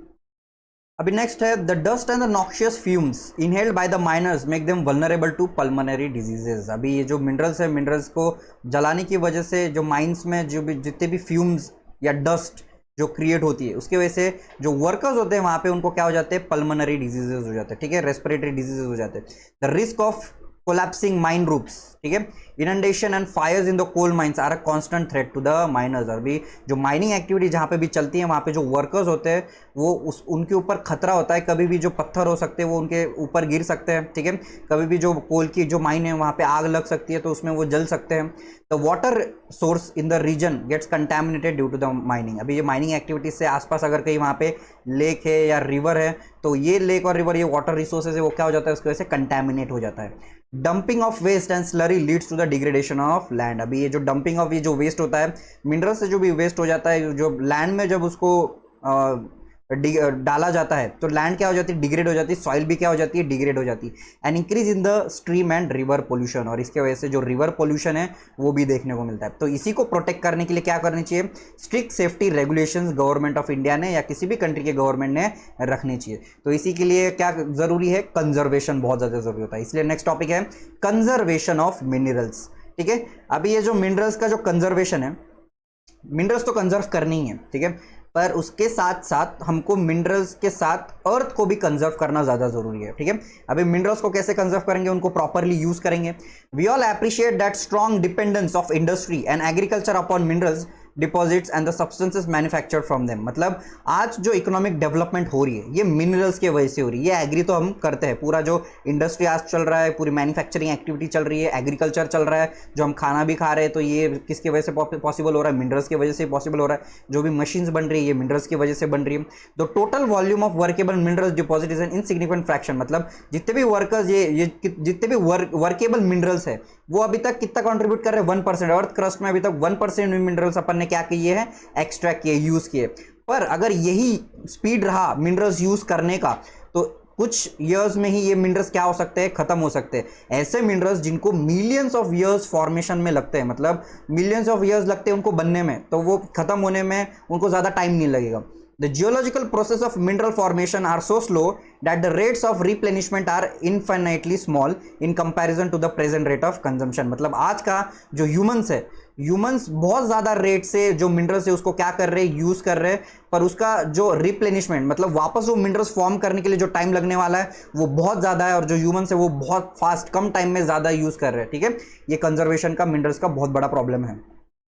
Mineral resources are therefore finite and non renewable. अभी जो मिनरल्स है इसलिए क्या हो जाते हैं, ये फाइनाइट है, मतलब लिमिटेड हो जाते हैं, और वापस उसको बनने में क्या हो जाते हैं, मिलियंस ऑफ ईयर्स लग जाते हैं, इसलिए वो नॉन रिन्यूएबल है। Rich mineral deposits are our country's extremely valuable but short lived possessions. मतलब इंडिया का आज कंट्री की अगर हम बात करें तो ये आज जो मिनरल्स डिपॉजिट अपने को देखने को मिल रही है, ये क्या है, ये शॉर्ट लिव्ड पोजेशंस है, मतलब बहुत कम टाइम तक अपने पास रहने वाले। Continued extraction of ore leads to the increasing cost as minerals extraction comes from greater depth along with the decrease in the quality। मतलब जैसे मिनरल्स हम एक्सट्रैक्ट करते करते जा रहे हैं तो अर्थ को जो जमीन है हम वो खोदते खोदते अंदर जा रहे हैं, तो जितना अपन अंदर जा रहे हैं खोदते खोदते मिनरल्स की सर्च में, उतना खर्चा ज्यादा लग रहा है और अर्थ को ज्यादा क्या करना पड़ रहा है, खोदते नीचे जाना पड़ रहा है। एक्सट्रैक्शन का भी प्रोसेस है वो बहुत ज्यादा हेक्टिक प्रोसेस होते चले जा रहा है। A concerted efforts has to be made in order to use our mineral resources in a planned and sustainable manner। इसलिए क्या होने चाहिए, कंसर्टेड एफर्ट्स होने चाहिए कि जो रिसोर्सेज है वो क्या होने चाहिए, सिस्टमैटिकली यूज होने चाहिए, सस्टेनेबल उसका एक्सट्रैक्शन होना चाहिए, उसका यूज भी क्या होना चाहिए, लिमिटेड और सस्टेनेबल होना चाहिए। Improve technological need to be constantly evolve to allow use of low grade ores at low cost. मतलब ऐसी टेक्नोलॉजी इंट्रोड्यूस करनी चाहिए कि जो ओर है वो कम कॉस्ट में क्या किया जाना चाहिए, यूज एक्सट्रैक्ट किया जाना चाहिए। Recycling of metals using scrap metals and other substitute are steps to conserving. अभी ये जो मेटल्स है उसको कैसे कंजर्व कर सकते हैं, पहले तो जो ऑलरेडी मेटल्स है, जो ऑलरेडी मिनरल्स अपन यूज कर रहे हैं उसको हम रीयूज कर सकते हैं, उसको रिसाइकल कर सकते हैं। जो भी स्क्रैप में जो भंगार पड़ा है उसको हम वापस रीयूज कर सकते हैं, फैक्ट्री में रिसाइकल कर सकते हैं, ठीक है। और उसके कुछ सब्सटीट्यूट हम डेवलप कर सकते हैं। अगर आयरन है उसका कोई सब्सटीट्यूट अगर दूसरे इसमें मिल रहा है तो वो हम सब्सटीट्यूट उस पर हम जंप कर सकते हैं, और ऐसे अपना जो मिनरल्स है वो फ्यूचर के लिए और आगे के जनरेशन के लिए उसको रख सकते हैं। नेक्स्ट है एनर्जी रिसोर्सेस। अभी एनर्जी रिसोर्सेस में हम क्या पढ़ने वाले, एनर्जी रिसोर्सेस में जो फ्यूल्स है जिससे एनर्जी क्रिएट हो सकती है, ऐसे मिनरल्स के बारे में हम पढ़ने वाले, ठीक है। अभी जो एनर्जी है ये एनर्जी अलग अलग एक्टिविटीज में यूज होती है। फॉर एग्जांपल आपको अगर कुकिंग करना है तो ये एनर्जी लगेगी, आपको लाइट चाहिए, इलेक्ट्रिसिटी लगी, ये भी एक एनर्जी है, ठीक है। आपको अगर गाड़ी चलाना है, व्हीकल्स चलाना है, तो उसके लिए भी एनर्जी लगेगा, पेट्रोल लगेगा। Energy can be generated from the fuel minerals. अभी जो एनर्जी है वो किससे जनरेट हो सकती है? ये फ्यूल मिनरल से हो सकती है। जैसे कि कोल है, उससे इलेक्ट्रिसिटी बनाया जाता है। ये पेट्रोल है, पेट्रोल जो तुम गाड़ी में डालते हो, नेचुरल गैस है, यूरेनियम है, एंड फ्रॉम इलेक्ट्रिसिटी। अभी ये जो रिसोर्सेज है ये किस चीज़ का काम करते हैं? ये फ्यूल का काम करते हैं, एनर्जी क्रिएट करने का काम करते हैं। अभी जो एनर्जी है ये दो टाइप की होती है, ठीक है। दो टाइप की कौन से? एक कन्वेंशनल सोर्सेज से आती है, एक नॉन कन्वेंशनल सोर्सेज से आती है। अभी कन्वेंशनल क्या होता है, नॉन कन्वेंशनल क्या होता है, ये इन डिटेल हम देखते हैं, ठीक है। Non conventional source of energy मतलब क्या? ऐसी एनर्जी जो over a period of time चल सकती है, मतलब जो अनलिमिटेड है, ठीक है, जिसको तुम कितना भी यूज करो वो खत्म नहीं होगी। That is non conventional source of energy, जिसमें coal, solar, wind energy, tidal energy, geothermal energy, ये इसमें आ जाते हैं, ठीक है। ये है सोलर एनर्जी, ये है विंड एनर्जी, ये नॉन कन्वेंशनल सोर्स है। कन्वेंशनल सोर्स ऑफ एनर्जी मतलब ऐसे जो लिमिटेड है, जो खत्म हो सकते हैं, ठीक है। जैसे कि इसमें फायरवुड आ जाएगा, कोल, पेट्रोलियम, नेचुरल गैस, सब ये इसमें किसमें आ जाएंगे? कन्वेंशनल सोर्सेस में आ जाएंगे। According to one estimate, more than 70% of the energy requirement in the rural household is met by this two continuation of this is of these two। मतलब आज अगर रूरल एरिया की हम अगर बात करें, मतलब विलेज एरियाज की अगर हम बात करें, तो जो एनर्जी सोर्सेस है, ठीक है, जो हाउस होल्ड है, एक तो conventional source of energy use करे या तो non conventional source of energy use करे। उसमें भी वो कौन सी एनर्जी ज्यादा यूज करे? Conventional source of energy, firewood ज्यादा यूज हो रहा है, ठीक है। Moreover, using dung cakes too is being discouraged because it consumes most valuable manure which could be used in agriculture। अभी जो काउडंग है वो यूज करते जलाने में, ठीक है, वो भी इसको अभी क्या कर रहे हैं? डिस्करेज कर रहे हैं। क्यों? क्योंकि वो जो मैन्योर है उसके फॉर्म में यूज होता है और उसका पॉल्यूशन भी बहुत ज्यादा होता है। अभी है conventional sources of energy. Conventional source of energy मतलब ये क्या है? ये जो एनर्जी है, ये जो रिसोर्सेज है, मिनरल्स है, ये लिमिटेड है, ठीक है। उसको कन्वेंशनल सोर्सेस ऑफ एनर्जी बोलेंगे। उसमें क्या क्या क्या आ जाएगा? उसमें कोल आ जाएगा, ऑयल आ जाएगा, नेचुरल गैस आ जाएगा। पहला है कोल।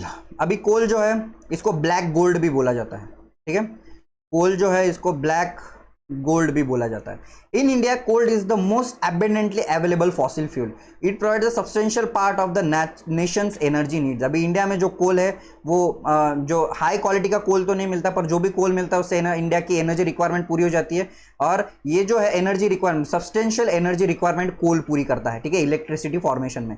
It is use for power generation. अभी कोल किसके लिए यूज हो रहा है? पावर जनरेशन के लिए, to supply energy to the industry as well as domestic needs. मतलब ये जो कोल है उससे इलेक्ट्रिसिटी बनाई जा रही है और इलेक्ट्रिसिटी हर जगह पे क्या की जा रही है? भेजी जा रही है। India is highly dependent on coal for meeting its commercial energy requirement. India जो है आज सबसे ज्यादा डिपेंडेंट है इलेक्ट्रिसिटी बनाने में, तो वो कोल के ऊपर ज्यादा डिपेंडेंट है, ठीक है। As you are already aware that coal is formed due to the compression of plant material over millions of years. Coal therefore is found in variety of forms depending on the degree of compression and the depth and the time of burial। अभी ये जो कोल है ये form कैसे होता है, ठीक है, कोल का फॉर्मेशन का प्रोसेस बताता हूं मैं। ये कोल जो है ये फॉर्म कैसे होता है। अभी कोल जो है वो एक ही दिन में फॉर्म तो नहीं होता है, ठीक है। फॉर एग्जाम्पल इमेजिन करो ये फॉरेस्ट है, ठीक है, इसमें बहुत सारे पेड़ एग्जिस्ट कर रहे हैं, बहुत सारे ह्यूमंस भी है, ठीक है, ह्यूमंस है, पेड़ है, बहुत सारे एनिमल्स भी है, ठीक है। अभी ये एनिमल का फोटो थोड़ा गंदा है पर समझ लो ये एनिमल है। बहुत सारे एनिमल्स है, पेड़ पौधे हैं, ह्यूमंस है। अब ये जो है ये जब इनकी डेथ हो जाएगी, ये जब मर जाएंगे तो ये क्या हो जाएंगे? ज़मीन में उनको क्या क्या हो जाएंगे? मिक्स हो जाएंगे, ठीक है। अभी पेड़ है वो गिर जाएंगे, वो एक ज़मीन के लेयर में आ जाएंगे। जो ह्यूमंस है वो भी मर जाएंगे और वो यहाँ पे डिकम्पोज होना उनका स्टार्ट हो जाएगा। अभी ये एक लेयर हो जाएगा, ठीक है। अभी एक लेयर के बाद ये जब ये जो पूरा है ये एक लेयर में धंस जाता है, उसके बाद एक दूसरा लेयर क्रिएट हो जाता है। एक दूसरे लेयर पे वापस दूसरे ट्रीज फॉर्म होते हैं, दूसरे ट्रीज के बाद दूसरे एनिमल्स होंगे, ठीक है। अभी दूसरे एनिमल्स, फिर उसके बाद ह्यूमंस भी होंगे, वापस ये दूसरा भी लेयर क्या हो जाता है? यहाँ पे वो डिकम्पोज हो जाता है, नीचे चले जाता है। ऐसे लेयर और लेयर ऑफ लेयर जब बनते चले जाते हैं और आफ्टर मिलियंस ऑफ ईयर्स जब ये लेयर कोर की कांटेक्ट में आते हैं, हीट और प्रेशर की कांटेक्ट में आते हैं, हीट और प्रेशर की वजह से जब ये जो फॉसिल है मिलियंस ऑफ ईयर्स तक हीट और प्रेशर से वो कांटेक्ट में रहते हैं, उससे रिएक्ट करते हैं, तब अलग अलग क्या होते हैं? फ्यूल्स फॉर्म होते हैं। फॉर एग्जांपल जो पेट्रोल है ये फॉर्म हो जाता है, कोल है ये फॉर्म होता है, ठीक है। ये नेचुरल प्रोसेस होता है कोल फॉर्मेशन का। Coal therefore is found in a variety of forms, इसीलिए जो कोल है वो उसके टाइम के हिसाब से अलग अलग वैरायटी ऑफ फॉर्म्स में फॉर्म होता है। डिकेइंग, अभी कोल के जो है ये अलग अलग टाइप्स है। ये जो कोल है इसका ये लिग्नाइट, ये कोल का एक टाइप है। पीट है, ये कोल का एक टाइप है। बिटुमिनस है, ग्राफाइट है, और ये एंथ्रासाइट जो ये कोल है, ये कोल का सबसे हाईएस्ट या गुड क्वालिटी तुम बोल सकते हो, ये कोल का एंथ्रासाइट होता है। ठीक है। Decaying plants in swamp produce peat which is a low carbon and high moisture contents and low heating capacity. अभी ये जो पीट है यहाँ पे देख सकते हो आप, ये जो है ये पीट है। ये पीट जो है इसका जो डिकेइंग प्लांट्स और स्वैम्प है, कम टाइम तक जब इसका जो फॉसिल बना, कम टाइम तक वो रहा, तब ये पीट बन जाता है। और पीट जो है उसमें मॉइस्चर कंटेंट ज़्यादा होता है। मॉइस्चर कंटेंट मतलब वाटर कंटेंट ज़्यादा होता है, लो कार्बन होता है, तो ज़्यादा ये जलता नहीं है। ठीक है। अभी नेक्स्ट है लिग्नाइट। अभी ये जो लिग्नाइट है ये यहाँ पे देखने को मिलेगा, ये लिग्नाइट है। The lignite is the low grade brown coal. अभी ये जो लिग्नाइट है ये ब्राउन कोल है, ये थोड़ा सा सॉफ्ट होता है और इसमें भी मॉइस्चर कंटेंट क्या होता है, ज़्यादा हाई होता है, इसलिए ज़्यादा अच्छी तरह से जलता नहीं है। The principal lignite reserves are in Neyveli in Tamil Nadu and are use for generation of electricity. अभी तमिलनाडु में जो भी ये कोल फाउंड हो रहा है, कौन सा कोल है, ये लिग्नाइट कोल है। इससे क्या बनाया जा रहा है, इलेक्ट्रिसिटी बनाई जा रही है। कोल that has been buried deep and subjected to increased temperature is bituminous coal। अभी उससे भी थोड़ा सा हाई क्वालिटी का कोल जो है वो कौन सा है, बिटुमिनस कोल है। ठीक है। इसके जो बर्निंग कैपेसिटी है वो थोड़ी ज्यादा है as compare to the other coal. It is the most popular coal in the commercial use. अभी कमर्शियल यूज के लिए जो बिटुमिनस कोल है ये सबसे ज्यादा क्या किया जाता है, यूज किया जाता है। Metallurgical coal is high grade bituminous coal which has a special value of for smelting iron and blast furnaces. ये आयरन प्रोडक्शन में, ये जो आयरन और आयरन जो फैक्ट्रीज होती है उसमें ये कोल यूज होता है। एंथ्रासाइट जो होता है ये हाईएस्ट क्वालिटी का है, जैसे मैंने पहले बताया ये हाईएस्ट क्वालिटी हार्ड कोर है एंथ्रासाइट, जो इंडिया में ज़्यादा नहीं मिलता है। In India coal occurs in the rock series of two main geological ages. अभी इंडिया में जो कोल मिलता है ये दो अलग अलग जियोलॉजिकल टाइम स्केल से मिलता है। ठीक है। पहला है गोंडवाना, ये गोंडवाना टाइम स्केल है। ठीक है। और दूसरा जो है वो टर्शरी है। ठीक है। अब ये दूसरे दो अलग अलग टाइम स्केल्स है। ये 200 जो गोंडवाना ये 200 मिलियन ईयर्स पहले वाला है, और टर्शरी ये जो 55 मिलियन ईयर्स वाला है। तो ऑब्वियसली कौन सा ज्यादा कोल है वो अच्छा होगा, ये 200 मिलियन ईयर्स पहले वाला कोल ज्यादा अच्छे क्वालिटी का होगा। ठीक है।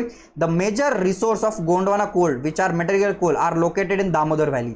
अभी ये जो कोल है ये कहाँ पे इंडिया में कहाँ देखने को मिलता है, दामोदर वैली में मिलता है। ये जो वेस्ट बंगाल और झारखंड का जो बेल्ट है वहां पे देखने को मिलता है। Jharia, Raniganj, Bokaro are the important coal fields. यहाँ पे देख सकते हो ये झारिया, ये बोकारो है। ठीक है। फिर उसके बाद ये शिंगरोली है, पेंच और रानीगंज, ये क्या है, ये कोल फील्ड्स है।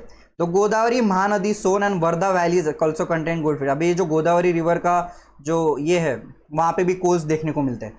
टर्शरी कोल्स ऑकर, अभी ये टर्शर, ये कौन से कोल थे, ये गोंडवाना कोल थे। ठीक है। ये सारे जो है ये गोंडवाना कोल्स है।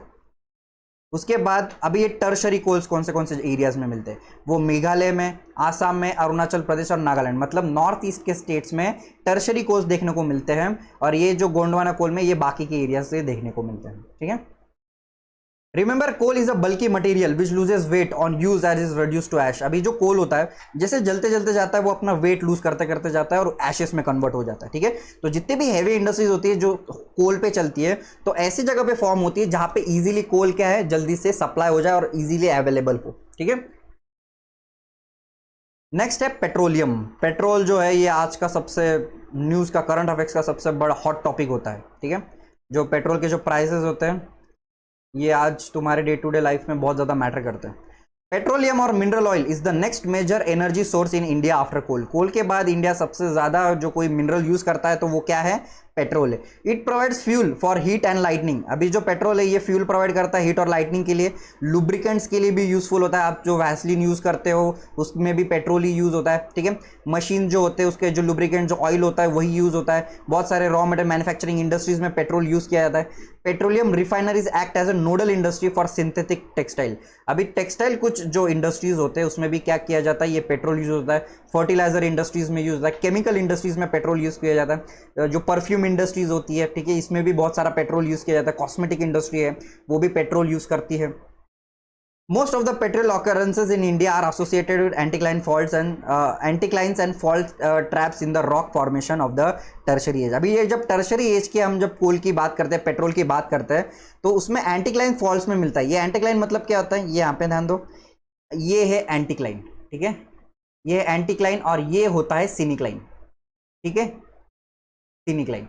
अभी एंटीक्लाइन मतलब ये ऊपर का पार्ट होता है, ये ऐसे लेयर्स होते हैं, ये ऊपर का जो पार्ट होता है इसको एंटीक्लाइन बोला जाता है, ठीक है। अभी ये जो टर्शरी एज के जो कोल है, पेट्रोल है, ये एंटीक्लाइन स्ट्रेटा में मिलते हैं, फॉल्ट्स में मिलते हैं। In the regions of folding, anticlines or dome, it occurs where oil is trapped in the crest of the uphold। मतलब ये फोल्ड्स और ये एंटीक्लाइंस में ऐसे जगह पे पेट्रोल और कोल्स मिलते हैं जहां पे ये एंटीक्लाइन फॉल्ट जो है वहां पे जो कोल है, ठीक है, वो वहां पे ट्रैप्ड है, वही जगह पे ये मिनरल्स जो होता है, कोल पेट्रोल होता है, वो मिलता है। Oil bearing layer is a porous limestone और sandstone through which oil may flow. अभी यहाँ पे आसपास जो भी लाइमस्टोन होंगे वहां से ये पेट्रोल क्या होता है, फ्लो होता रहता है, जहाँ पे जो ज्यादा पोरस रॉक होता है, ठीक है।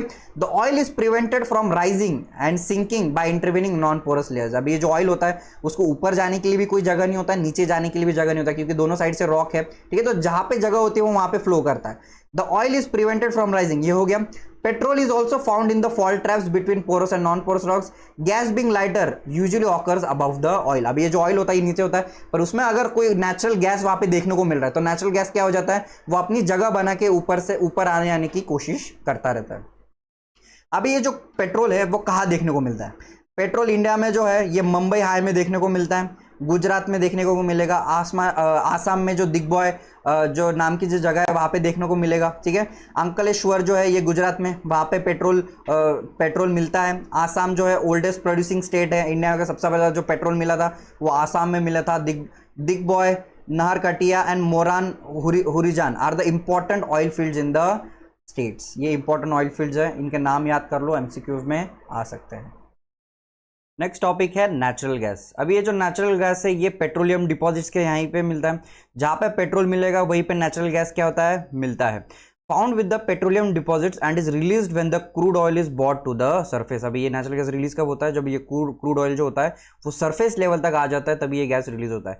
It can be use as a domestic and industrial fuel. अभी ये जो नेचुरल गैस है हम डोमेस्टिक मतलब घर में जो कुकिंग के लिए यूज करते हैं, ठीक है, कुकिंग के लिए हम जो लिक्विफाइड नेचुरल गैस होता है, एलपीजी होता है, ठीक है, लिक्विफाइड पेट्रोलियम गैस होता है, ये यूज करते हैं। इंडस्ट्रीज के लिए भी ये गैस यूज होता है एज अ फ्यूल, ठीक है, हीट जनरेट करने के लिए। It is use as a fuel in power sectors. ये पावर सेक्टर्स में भी फ्यूल जनरेट, इलेक्ट्रिसिटी जनरेट करने के लिए यूज होता है, हीटिंग पर्पस के लिए इंडस्ट्रीज में यूज होता है। और रॉ मटेरियल जो as a form of raw material use होता है केमिकल इंडस्ट्रीज में, पेट्रोकेमिकल इंडस्ट्रीज में, fertiliser industry and transport industries में। और कैसे यूज होता है, एज अ कुकिंग फ्यूल, जो हम घर में डोमेस्टिक पर्पस के लिए यूज करते हैं खाना बनाने के लिए। With the expansion of gas infrastructure and local city gas distribution network, natural gas is also emerging as the preferred transport fuel and cooking fuel। अभी जैसे ये गैस का जो इंफ्रास्ट्रक्चर है over a period of time जैसे develop होते जा रहा है, हर घर घर में क्या हो रहा है, ये गैस की जो पाइपलाइंस है, आज के तो गैस के टैंक्स होते हैं, पर कुछ बहुत सारे जो सोसाइटीज होती है वहाँ पे गैस के पाइपलाइंस देखने को मिलते हैं, ठीक है। ये पाइपलाइन से जो गैस है वो जो मेन सेंटर से वो गैस अलग अलग घरों में क्या होता है, रिलीज होता है, वहाँ पे देखने को मिलता है। और वैसे ये पाइपलाइन जो इंफ्रास्ट्रक्चर है ये कुकिंग के लिए, कुकिंग फ्यूल के लिए भी यूज हो रहा है और ट्रांसपोर्ट के लिए भी यूज हो रहा है। बहुत सारे जो कार्स होते हैं, ये बाइक्स होते हैं, वो सीएनजी पे चलते हैं, ठीक है, और नेचुरल गैस पे चलते हैं। India's major gas reserves are found in Mumbai High. अभी जो नेचुरल गैस के जो रिजर्व्स है कहाँ पे मिलते हैं, मुंबई हाई में देखने को मिलते हैं, ठीक है, with the west coast which is supplemented by the finds in the Cambay basin. और ये जो कैम्बे बेसिन है यहाँ पे भी नेचुरल गैस देखने को मिलता है। Along with the Cambay basin, अभी ईस्ट कोस्ट में जो कृष्णा गोदावरी बेसिन है यहाँ पे भी रिसेंटली अभी जो नेचुरल गैस है यहाँ पे मिला है, यहाँ पे नेचुरल गैस अभी एक्सट्रैक्ट किया जाता है। The first 1700 kilometer long Hazira Vijapur Jagdishpur cross country gas pipeline constructed by the GAIL Gas Authority of India Limited, ठीक है, गेल का फुल फॉर्म है gas authority of India limited, like Mumbai high and Bassein gas fields with various fertilisers power and industrial complexes in the western and northern India. अभी ये जो 1700 kilometre का ये जो long cross country gas pipeline है, यहाँ पे मैप में देख सकते हो, यहाँ से यहां तक है, ठीक है, मतलब गुजरात तो ये दिल्ली से गुजरात तक का पाइपलाइन है। This artery provided impetus to the India's gas market development. और ये जो पाइपलाइन है ये बहुत ज्यादा डेवलपमेंट प्रोवाइड करता है, कहां पे, इंडिया में, इंडियन गैस मार्केट को, ठीक है। Overall India gas infrastructure has expanded over 10 times from 1700 kilometers to 18,500 kilometers। अभी जो गैस का जो इंफ्रास्ट्रक्चर है वो 1700 किलोमीटर्स से कितना हो गया है, 18,500 किलोमीटर्स तक का एक्सटेंड हो गया है। और soon to be expected 34,000 kilometres का इंफ्रास्ट्रक्चर इन डेवलपमेंट में है, मतलब ये 34,000 किलोमीटर्स कुछ सालों में हो जाएगा। And consuming market across the countries including north eastern state. अभी ये जो गैस इंफ्रास्ट्रक्चर है ये नॉर्थ ईस्टर्न स्टेट तक भी पहुंचाने वाले हैं। नेक्स्ट है इलेक्ट्रिसिटी। इलेक्ट्रिसिटी मतलब यहाँ पे हम बिजली की बात करने वाले, जो इलेक्ट्रिसिटी है उसके बहुत सारे मोड्स होते हैं इलेक्ट्रिसिटी प्रोड्यूस करने के, और जो इलेक्ट्रिसिटी है वो हम डे टू डे लाइफ में हर जगह पे यूज़ करते हैं। तुम घर में लाइट होती है उससे इलेक्ट्रिसिटी से चलता है, फिर उसके बाद बेसिक जो मशीन्स होते हैं वो भी इलेक्ट्रिसिटी से चलते हैं, आपका फ़ोन जो है उसमें भी चार्जिंग करना पड़ता है वो भी इलेक्ट्रिसिटी लगेगा, फिर उसके बाद जो लैपटॉप्स होते हैं हर काम इलेक्ट्रिसिटी के बिना नहीं हो सकता। जो फैक्ट्रीज होती है वहाँ पे भी इलेक्ट्रिसिटी लगती है। तो इलेक्ट्रिसिटी जो है आज का बहुत ज़्यादा बेसिक फैक्टर हो गया है लिविंग का, स्टैंडर्ड ऑफ लिविंग का। जैसे हम बोलते हैं रोटी कपड़ा मकान, इन द सेम वे उसमें इलेक्ट्रिसिटी भी आ जाती है। Electricity has a such wide range of application in today's world that its per capita consumption is considered as an index of development. मतलब ये जो इलेक्ट्रिसिटी ये इंडेक्स ऑफ डेवलपमेंट में कंसिडर की जाती है। Electricity is generated mainly in two ways. अब electricity generation करने के दो तरीके होते हैं। एक तो रनिंग वाटर होता है, उसको हाइड्रो टर्बाइन से जो इलेक्ट्रिसिटी जनरेट होती है, जो हाइड्रो इलेक्ट्रिक पावर प्लांट होता है, ठीक है, उससे इलेक्ट्रिसिटी जनरेट होती है। दूसरा जो होता है बर्निंग अदर फ्यूल्स, मतलब कोल को बर्न करके, पेट्रोल को बर्न करके, नेचुरल गैस को बर्न करके इलेक्ट्रिसिटी जनरेट की जाती है। पहला है हाइड्रो इलेक्ट्रिसिटी। अभी हाइड्रो इलेक्ट्रिसिटी में ये जो डैम्स होते हैं वहां पे ये प्लांट्स होते हैं।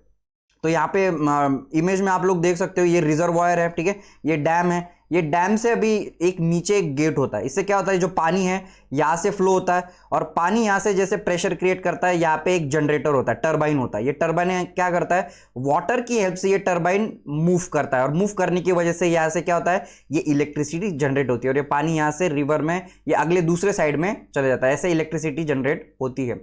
Generated by the fast flowing water which is renewable resource. Renewable मतलब ये अनलिमिटेड है, अब ये रिसोर्स कितने भी अनलिमिटेड टाइम तक हम जनरेट कर सकते हैं। India has a number of multipurpose projects like Bhakra Nangal, Damodar valley corporation, Kopili hydel projects etcetera producing hydro electric powers. अभी हाइड्रो इलेक्ट्रिक पावर्स कहाँ पे जनरेट हो रहे हैं, ये भाखरा नंगल में हो रहे हैं, दामोदर वैली कॉर्पोरेशन में और कोपिली हाइडल प्रोजेक्ट में। नेक्स्ट है थर्मल इलेक्ट्रिसिटी। अभी थर्मल इलेक्ट्रिसिटी कैसे जनरेट हो रही है, जो फ्यूल्स है ऑलरेडी एग्जिस्टिंग फ्यूल्स है जैसे कि कोल है, पेट्रोल है, इनको ही बर्न करके क्या बनाया जा रहा है, इलेक्ट्रिसिटी बनाई जा रही है। अभी ये जो थर्मल इलेक्ट्रिसिटी होती है ये सबसे ज्यादा पावरफुल इलेक्ट्रिसिटी होती है। पावरफुल मतलब क्या, जो बड़े बड़े जो गैजेट्स होते हैं, बड़े बड़े मशीन है, वॉशिंग मशीन देख लो, आपका जो प्रेस होता है वो देख लो, ये बड़े बड़े जो मशीन होते हैं उसके लिए थर्मल इलेक्ट्रिसिटी लगती है, उसमें एनर्जी ज्यादा लगती है। The thermal power station use non renewable fossil fuels for generating electricity. अभी थर्मल पावर स्टेशन से ये क्या करते हैं, ये non renewable fossil fuels use करते हैं, क्या जनरेट करने के लिए, इलेक्ट्रिसिटी जनरेट करने के लिए। नेक्स्ट है non conventional sources of energy. अभी non conventional sources of energy मतलब ऐसे एनर्जी रिसोर्सेज जो अनलिमिटेड है, अनलिमिटेड के साथ इससे पॉल्यूशन भी नहीं होता, पॉल्यूशन भी नहीं होता, इसको बोलेंगे non conventional sources of energy. The growing consumption of energy has resulted in the country becoming increasingly dependent on fossil fuel such as coal, oil and gas। अभी जैसे कंट्री डेवलप होते होते जा रही है, जैसे डेवलपमेंट बढ़ते जा रहा है, इकोनॉमी बड़े होती जा रही है, तो उसकी वजह से कोल, ऑयल और गैस इसका जो कंजम्पशन है वो बढ़ने लग गया, और उसकी वजह से क्या होने लग गया, पॉल्यूशन ज्यादा होने लग गया, क्लाइमेट क्राइसिस ज्यादा होने लग गए। Rising prices of oil and gas and their potential shortage have raised uncertainties about the security of energy supply in the future, which in turn has a serious repercussion in the growth of the national economy। अगर आज भी country fully fossil fuel पे dependent है तो एक दिन fossil fuel तो खत्म होने वाले, दे आर नॉट अनलिमिटेड, वो लिमिटेड ही है। तो एक टाइम ऐसा आएगा कि वो खत्म हो जाएंगे, तो उसके बाद जो इकोनॉमी है वो अचानक से कोलैप्स हो सकती है। More ever increasing use of fossil fuel also causes serious environmental problems. अभी जो फॉसिल फ्यूल का अगर कंजम्पशन ज्यादा बढ़ गया तो इन्वायरमेंटल प्रॉब्लम्स हो सकते हैं, क्लाइमेट क्राइसिस हो सकते हैं, पॉल्यूशन बढ़ सकता है। Hence there is a pressing need to use the renewable energy sources like solar energy, wind, tide, biomass and energy from the waste material. इसलिए जो रिन्यूएबल एनर्जी, जो अनलिमिटेड एनर्जी है, उसको एनहांस करना ज्यादा इंपॉर्टेंट हो गया आज के टाइम में। These are called as non conventional sources of energy. India is blessed with the abundance of sunlight, water, wind and biomass. अभी इंडिया जो है ये ट्रॉपिकल जोन में आता है, मतलब इंडिया जो इक्वेटर के पास आता है, तो जो सन रेज होती है, ये सन रेज जो होती है वो डायरेक्ट रेज इंडिया में देखने को मिलती है। तो इससे ज्यादा क्या सनलाइट की वजह से हम क्या प्रोड्यूस कर सकते हैं, सोलर एनर्जी प्रोड्यूस कर सकते हैं। It has the largest programme for the development of this renewable energy resources. अभी यही रिन्यूएबल एनर्जी रिसोर्सेज बढ़ाने के लिए, डेवलप करने के लिए अलग अलग प्रोग्राम्स रिलीज करता है गवर्नमेंट ऑफ इंडिया। पहला है न्यूक्लियर एंड एटॉमिक एनर्जी। अभी जो न्यूक्लियर एनर्जी होता है, ये nuclear energy nuclear power plant से आती है। जो जो ये बेसिक एलिमेंट्स होते हैं जैसे कि यूरेनियम और थोरियम, ये सबसे, ये न्यूक्लियर एलिमेंट्स इनको बोला जाता है, ठीक है। ये यूरेनियम और थोरियम जो है, इसको प्रोसेस करके, इसको एनहांस करके इलेक्ट्रिसिटी जनरेट की जाती है, ठीक है। इलेक्ट्रिसिटी जनरेट की जाती है। अभी ये जो यूरेनियम होता है, इसमें बहुत सारा पोटेंशियल होता है, बहुत पोटेंशियल होता है। मतलब ये जो 10 ग्राम्स ऑफ यूरेनियम से आप पूरे पूना सिटी को इलेक्ट्रिसिटी महीने भर तक दे सकते हो, इतना कैपेसिटी होता है यूरेनियम का। It is obtained by altering the structure of the atom. When such an alteration is made, such energy is released in the forms of heat and this is used to generate electricity. अभी ये जो atoms का alteration जब होता है तो ये heat release करता है और हीट रिलीज से हम क्या बनाते हैं, उसकी इलेक्ट्रिसिटी बना देते हैं। और यूरेनियम थोरियम, और यूरेनियम जो थोरियम है, ये थोरियम मोनाजाइट सैंड है जो केरला में, ये monazite sand it is very rich in thorium India में। नेक्स्ट है सोलार एनर्जी। अभी सोलार एनर्जी ये सन रेस को या सन लाइट को यूज करके क्या बनाने वाले, इलेक्ट्रिसिटी बनाने वाले। India is a tropical country, equator के पास है तो सनलाइट ज्यादा देखने को मिलती है। It has enormous possibilities of tapping solar energy. Photovoltaic technology convert the sunlight directly into electricity. अभी जो फोटोवोल्टिक टेक्नोलॉजी है, ये फोटोवोल्टिक टेक्नोलॉजी क्या करती है, जो सनलाइट होती है, सनलाइट को इलेक्ट्रिसिटी में कन्वर्ट करने का काम करती है। जो इलेक्ट्रिक पैनल्स होते हैं, सोलर पैनल्स होते हैं। Solar energy is fast becoming popular in the rural and remote areas. अभी जो सोलर एनर्जी ये ज्यादा पॉपुलर कहाँ हो रही है, रूरल एरियाज और रिमोट एरियाज में पॉपुलर हो रही है, क्योंकि जो रूरल एरियाज होता है वहां पे वुड और काउडंग वो यूज होता है फ्यूल के फॉर्म में, और उसका जो अल्टरनेट है, ये सोलर एनर्जी है, वो यूज हो सकता है। Some big solar power plants are being established in different parts of India, which will minimize the dependence of the rural household on firewood and cow dung। मतलब ये जो सोलर एनर्जी अगर develop हो गई या डेवलप हो रही है, तो इससे जो फायरवुड है और ये काउडंग का जो यूज है, जो हीट क्रिएट करने के लिए या जलाने के लिए यूज हो रहा है, इसका यूज कम हो जाएगा। अभी ये फायरवुड और काउडंग से क्या होता है, एयर पोल्यूशन होता है। एयर पोल्यूशन तो होता ही है, उसके साथ बहुत सारे रेस्पिरेटरी डिजीजेस भी ये फायरवुड की स्मोक की वजह से होते हैं। नेक्स्ट है विंड एनर्जी। अभी India has a great potential of wind power.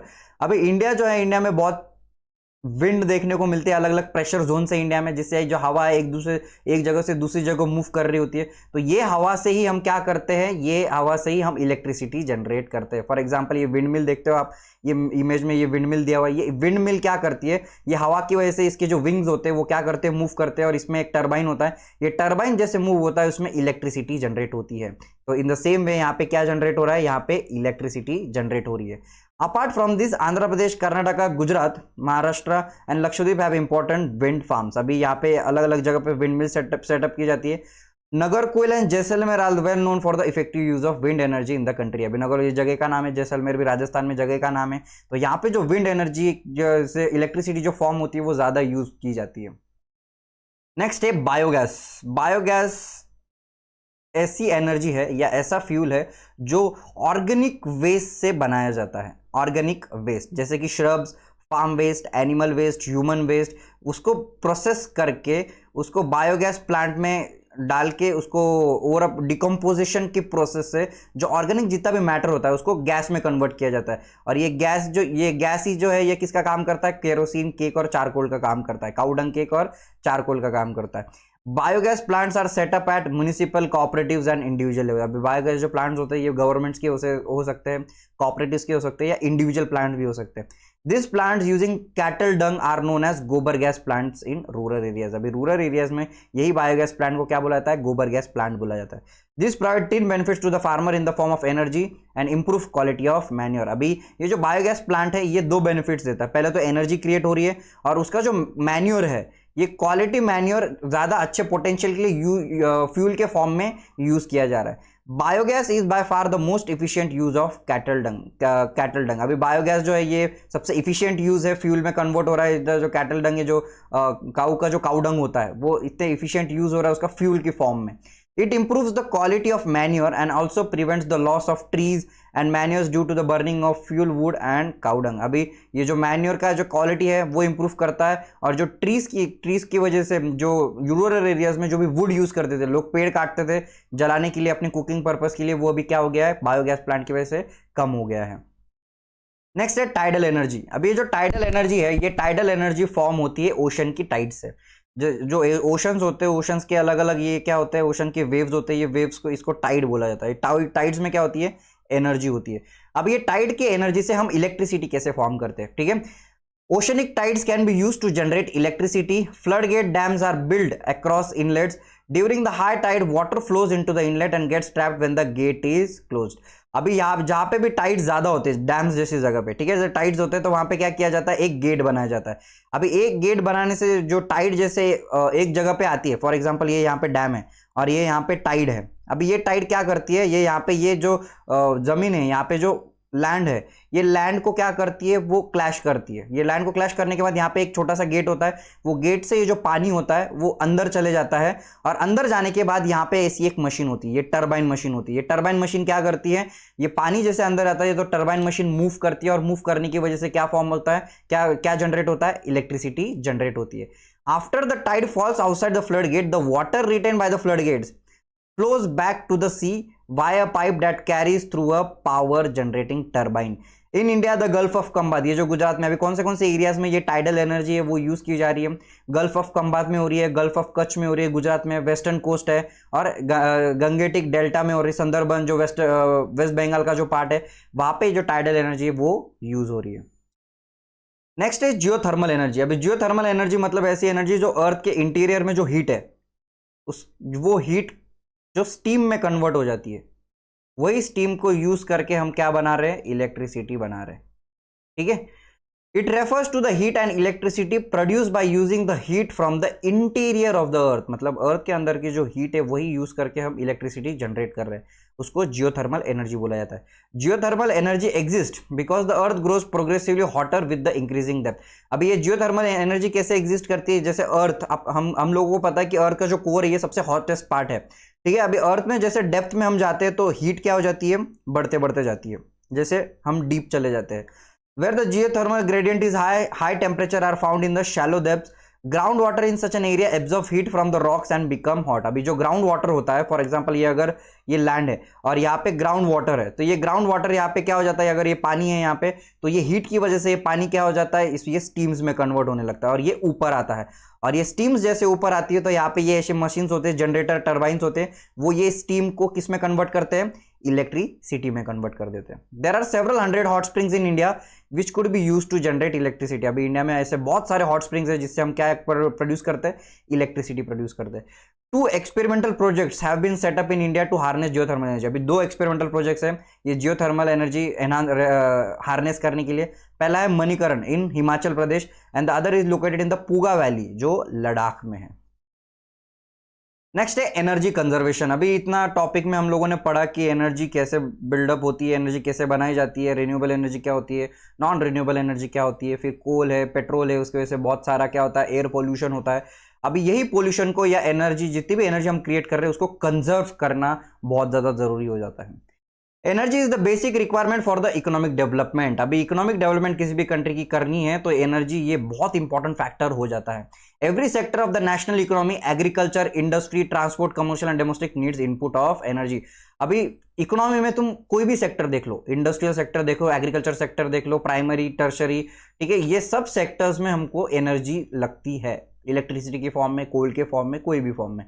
The economic development plans implemented since independence necessarily require increasing amount of energy to remain operational, ठीक है। तो अभी जैसे इंडिया का 1947 में इंडिया को इंडिपेंडेंस मिला है, 1947 के बाद से एनर्जी रिक्वायरमेंट जो है ये इंडिया की बढ़ते ही चली जा रही है। जैसे इंडिया का जो ग्रोथ होते जा रहा है, डेवलपमेंट, जीडीपी बढ़ते जा रहा है, तो उससे एनर्जी रिक्वायरमेंट भी क्या होते जा रही है, बढ़ते जा रही है। As a result consumption of energy in all the forms has been steadily rising all over the country. इसीलिए जो इंडिया का जो कंजम्पशन है वो over a period of time बढ़ता ही चला जा रहा है।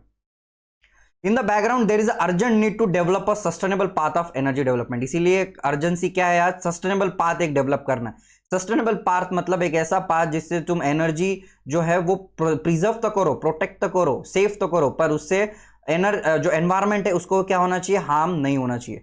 Promotion of energy conservation and increase use of renewable energy sources are the twin planks of the sustainable energy. अभी जो एनर्जी कंजर्वेशन है उसको प्रमोशन देना, लोगों को सिखाना कि एनर्जी कंजर्व करना है, क्यों करना है, और increasing use of renewable energy, मतलब जो renewable energy, for example solar energy, wind energy, लोगों को प्रमोट करना है, लोगों को मोटिवेट करना है ये सोलर एनर्जी और विंड एनर्जी यूज करने के लिए, क्योंकि ये अनलिमिटेड एग्जिस्ट करती है।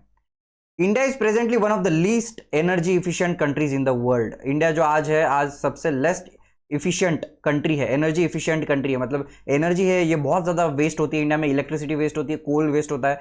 We have to adopt a cautious approach for the judicious use of limited energy resources. इसलिए गवर्नमेंट ऑफ इंडिया को एक cautious approach, sustainable approach develop करना चाहिए, जिससे जो रिसोर्सेज है वो फुल पोटेंशियल में यूज हो और वेस्ट ना हो। For example, as concerned citizens we can do out bit by using public transport system instead of individual vehicles, switching off electricity when not in use, using power saving devices and using non conventional sources of energy। अभी ये जो conservation का काम है हम कैसे कर सकते हैं, प्राइवेट गाड़ी यूज करने से अच्छा हम पब्लिक ट्रांसपोर्ट यूज कर सकते हैं, ठीक है, इंडिविजुअल व्हीकल यूज करना कम कर सकते हैं, जो इलेक्ट्रिसिटी जब कोई भी अप्लायंसेस हम यूज नहीं कर रहे तो उसका बटन हम स्विच ऑफ करके रख सकते हैं, पावर सेविंग डिवाइसेस हम यूज कर सकते हैं, और non conventional sources of energy हम यूज कर सकते हैं। फॉर एग्जाम्पल, जो विंड एनर्जी है उसकी इलेक्ट्रिसिटी यूज कर सकते हैं, सोलर एनर्जी है वो यूज कर सकते हैं। After all energy saved is energy produce, मतलब आप एनर्जी सेव भी कर रहे हो तो वो प्रोड्यूस करने जितना ही उसको माना जाता है। That's all for today's lecture. ये जो टॉपिक है मैंने इन डिटेल कवर किया। If you people still have any doubts you can connect me on Instagram, I am on YouTube as well. ठीक है, नेक्स्ट लेक्चर में मिलते हैं, बाय बाय।